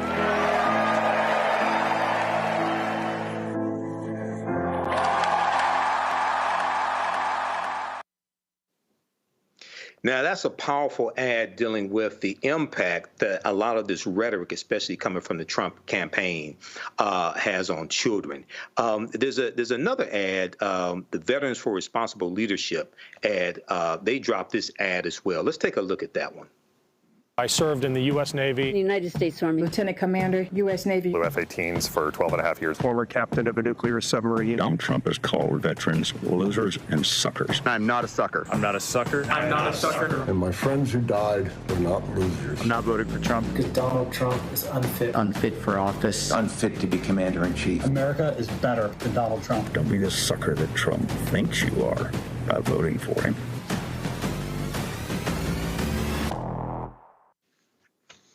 All right, that's another powerful ad, and I want to bring Matt in on this and talk about these two, and then we have one more to play as well. So far, Matt, what do you think about these two ads? One is showing the impact that this rhetoric has on children and showing a distinct difference between the Harris-Walz campaign and the Trump-Vance campaign. And another one, you have veterans who are basically saying they're not voting for Donald Trump. Well, what are your thoughts on this?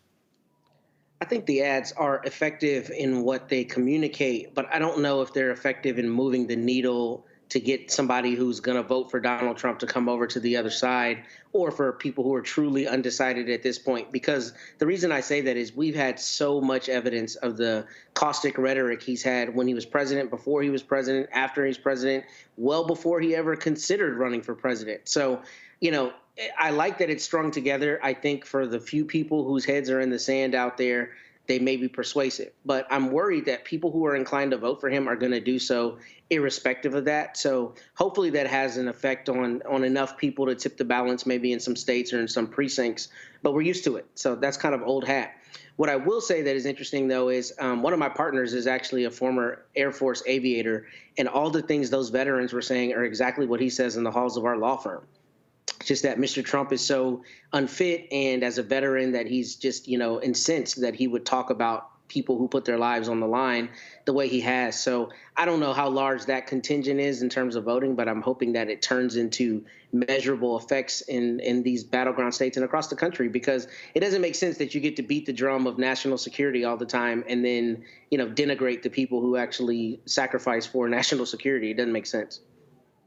Well, we know that September 22nd, 2024, New York Times reported more than 700 current and former national security officials back Harris. These are officials who served in the Reagan administration, Bush administration, et cetera.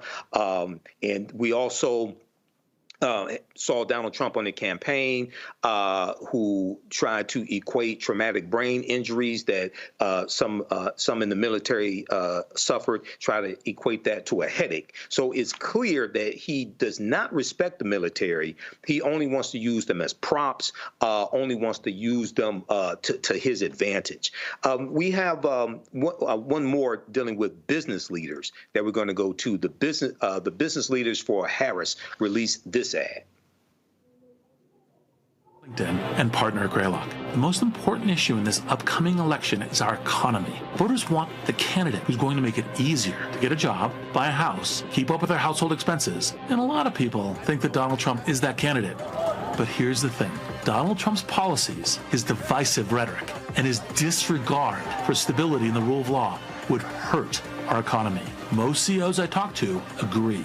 And that's why we started this project, Business Leaders for Harris, where I sit down with CEOs, founders, and business leaders to discuss why Kamala Harris is the right candidate to build a healthy, strong, and growing American economy.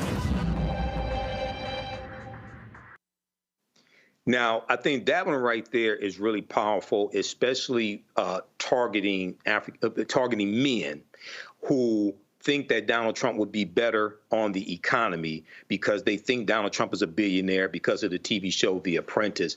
We saw Magic Johnson today on the campaign trail for Vice President Kamala Harris, successful businessman, multimillionaire. What are your thoughts on this ad right here, Business Leaders for Harris, Matt? I think this is brilliant, especially because I think you hit the nail on the head as you usually do. That's one of the things you hear from people who say they're going to vote for Trump. One of the first things they tout is he's a businessman. He knows business. He's going to make the economy good. Like, that's the drum they're always beating.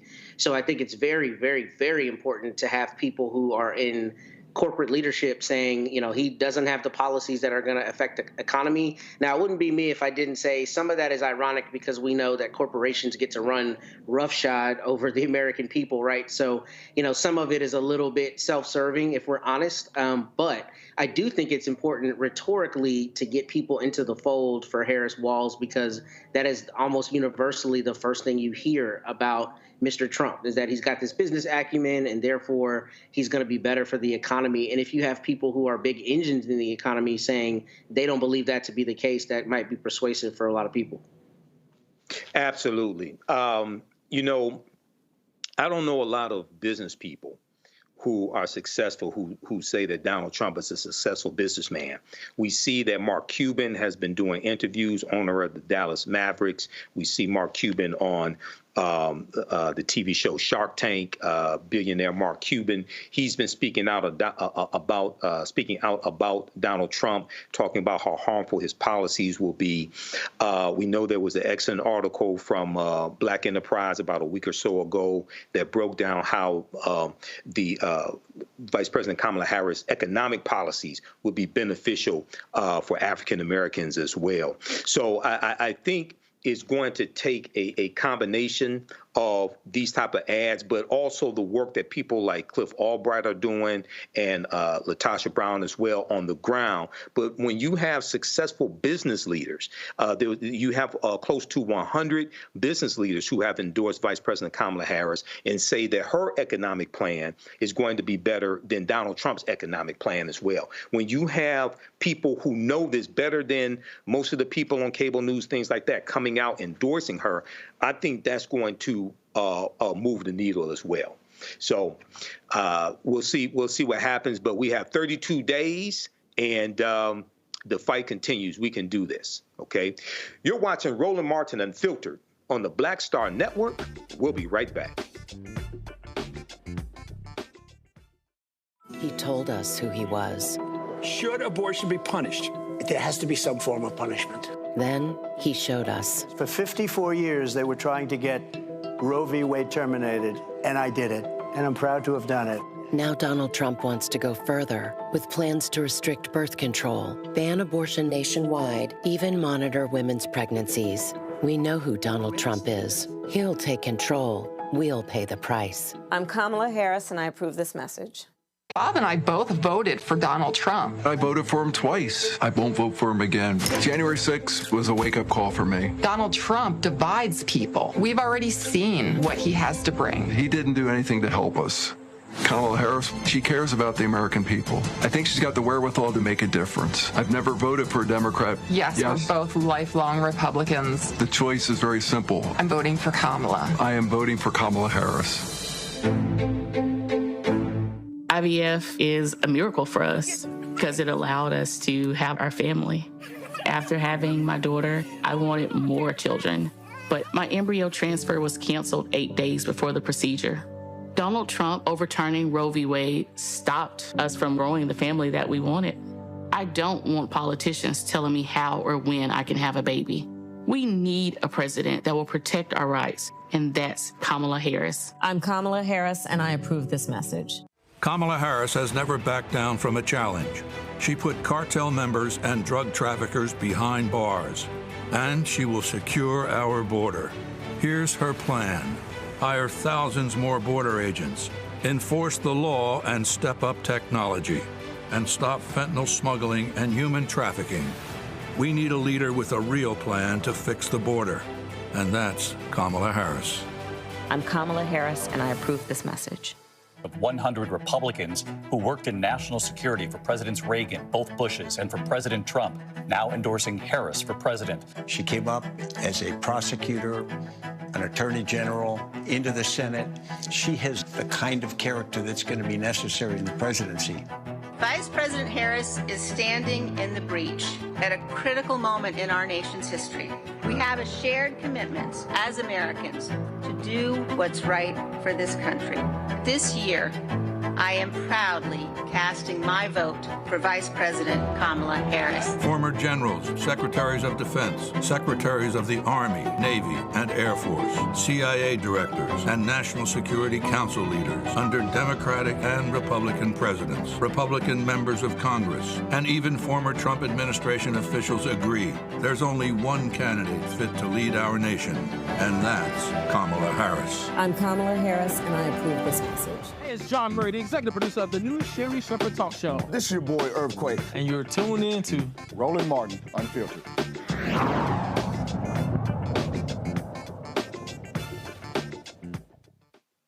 A federal judge in Texas says Daryl George can proceed with his case against Barbara Hill High School for suspending and keeping him out of the 2023-2024 school year for not cutting his locks. George was suspended in the fall of 2023 for violating the school's dress code. George's hair, quote, fell below his eyebrows and earlobes, end quote. Joining us now is attorney Allie Booker, who represents the George family. How you doing today, Allie? I'm doing fantastic. All right, it's great to have you here. And I understand there's a update that you have for us in this case. Yes, the judge just handed down some pretty significant rulings in this case. And I would like to start off by saying happy birthday, Daryl George. Okay, happy birthday, Daryl. Yeah, it's going to be a better day for these rulings that we just received. So the court denied the emergency relief only because Daryl is not there, so he doesn't need emergency relief. But the court has stated that at the time, whenever we are ready, they're ready to hear the case for the relief so that he can go back to Barbara Hill. That is significant. He did rule on that today. And he stated why he ruled on that today. And he said, because Daryl can come back, we are correct. He needs to hear that case because he doesn't want Daryl to go back and him not already handle the issue of injunctive relief. So that is a win for us. The second order that he handed down is regarding a motion for summary judgment, which is what we call a dispositive motion. It's a dismissal motion. The court denied their motion and granted our motion, stating that we are correct. We have a right to prove our case before the court tries to throw it. We have a right to prove our case before opposing counsel, Barbara Hill ISD, attempts to ask the court to throw our case out. This is monumental because in the DeAndre Arnold case, they have a big issue pending at the Fifth Circuit, and that issue is whether or not they can be deposed and it can be used. So we will be moving forward with depositions. Okay, now, Allie, I know that this story has made national news. Okay, I remember hearing about it last year as well, and there have been updates here on this show. So the case that explain to us the case that you all are trying to make, okay? Because I know that the school is saying that his locks were below his eyebrows and his earlobes. And I remember reading before, he said, well, I'll pin my hair up. If I remember correctly, he would just pin his hair up so it wouldn't hang down. And for some reason, they said that's not good enough. So explain to us, if you can, the case that it is that you all are trying to make. This is the case we're trying to make. Long story short, there are two types of people that Barbers Hill ISD does not want in their school. I'm going to have to use flat language because that's the best way that I can describe it. One being thugs. Two, now we are understanding being probably LGBT or transsexual identifying students. So what they've done is they've created this rule stating that your hair can't hang down a certain length, which is preposterous to us because you need a certain length of hair in order to lock it up or in order to braid it. So what they're trying to do is effectively determine how a male is going to dress and or look in their school. Here's the problem. The problem is our gender claim survived. That means they have to prove that there is a reason behind their policy for gender. Meaning, if you say that your policy is to promote that children have to learn how to be obedient. And one of the things that they discussed yesterday was the military. We have to, get children ready for the military. We have to teach people how to be respectful of the government. We have to teach them how to follow rules. And our goal is to have them succeed in life and make good grades. Well, you have to tell us now, you're going to have to prove how that's different for girls and boys. They're going to have to show statistics and research that show that girls and boys learn differently, so that a girl whose hair is long can learn, but a boy cannot. Okay, so when they make the argument, and Matt knows this because he's a defense attorney, when they make the argument, they have to prove in court, they have to provide evidence to back up that argument. Okay, this is what you're saying. Okay, absolutely. I totally understand that. Matt, do you have a question for Allie?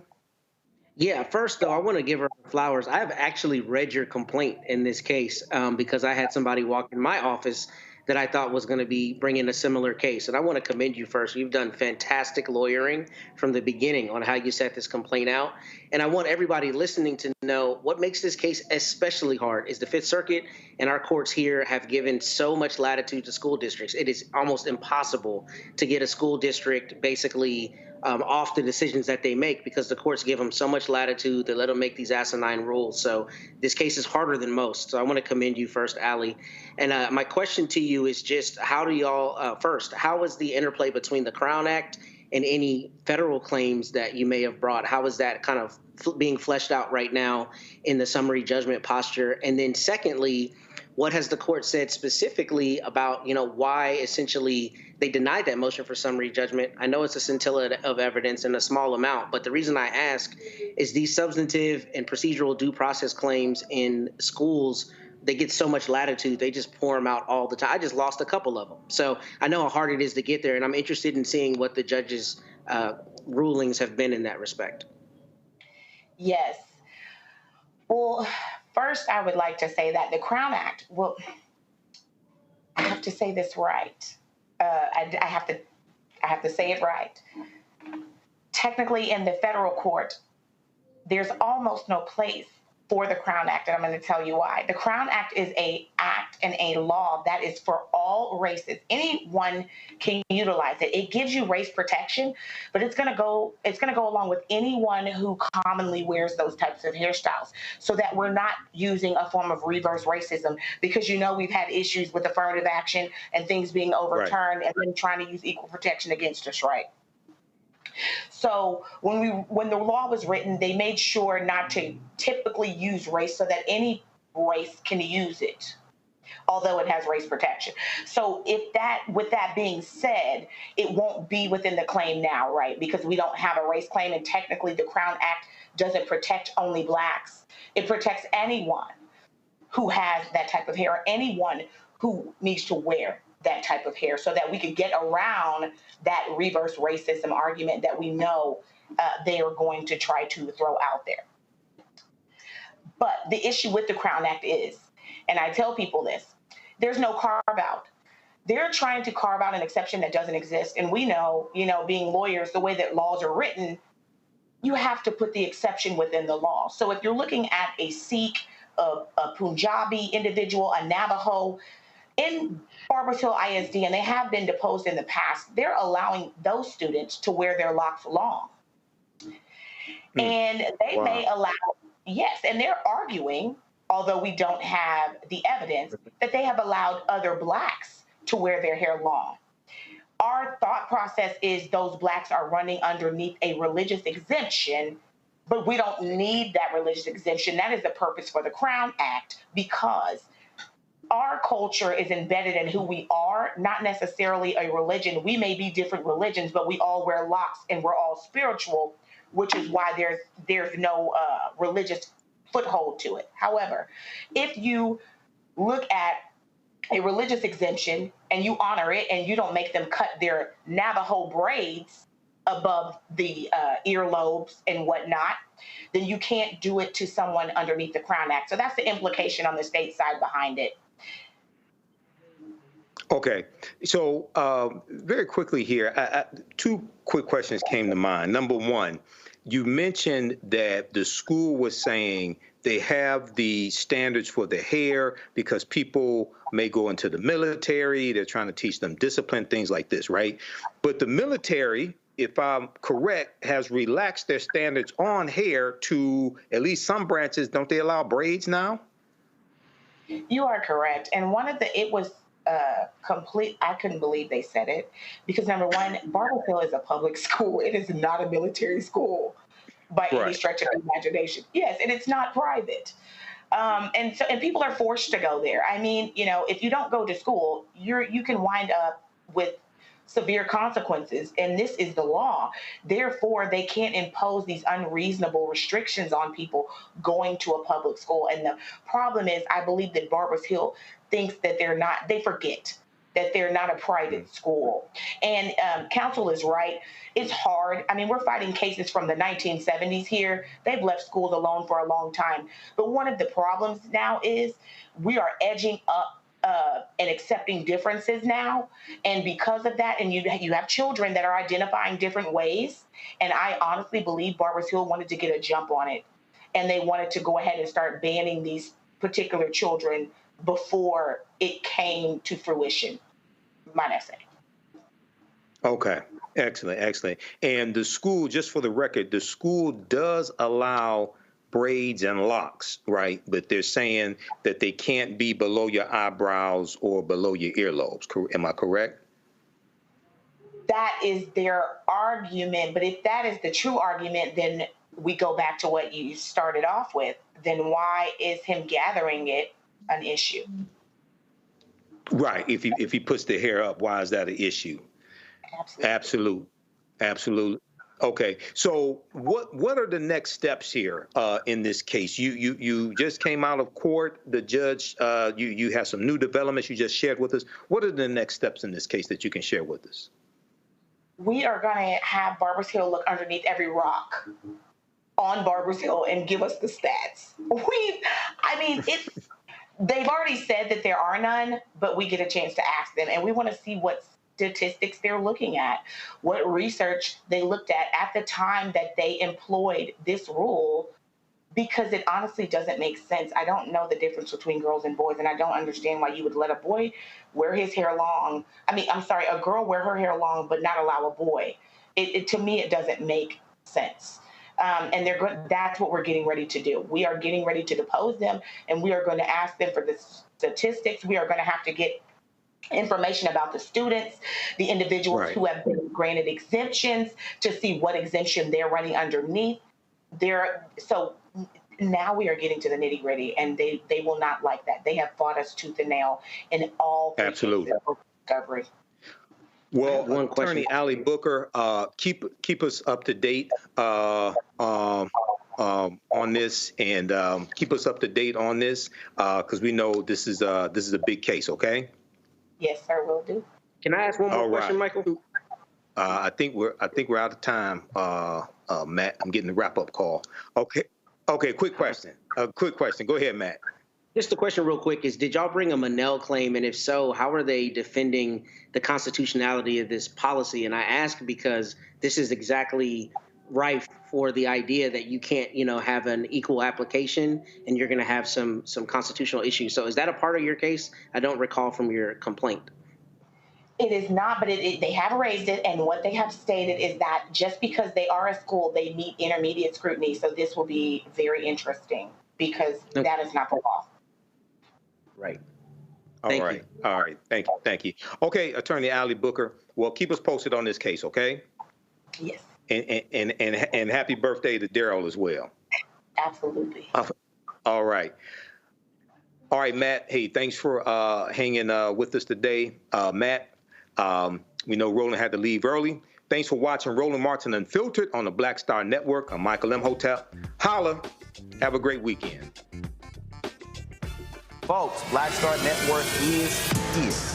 Hold no punches. I'm real revolutionary right now. Black power. Support this man, Black Media. He makes sure that our stories are told. Thank you for being the voice of Black America, Roland. Stay black. I love y'all. All momentum we have now, we have to keep this going. The video looks phenomenal. See, this difference between Black Star Network and Black-owned media and something like CNN. You can't be Black-owned media and be scared. It's time to be smart. Bring your eyeballs home. You dig?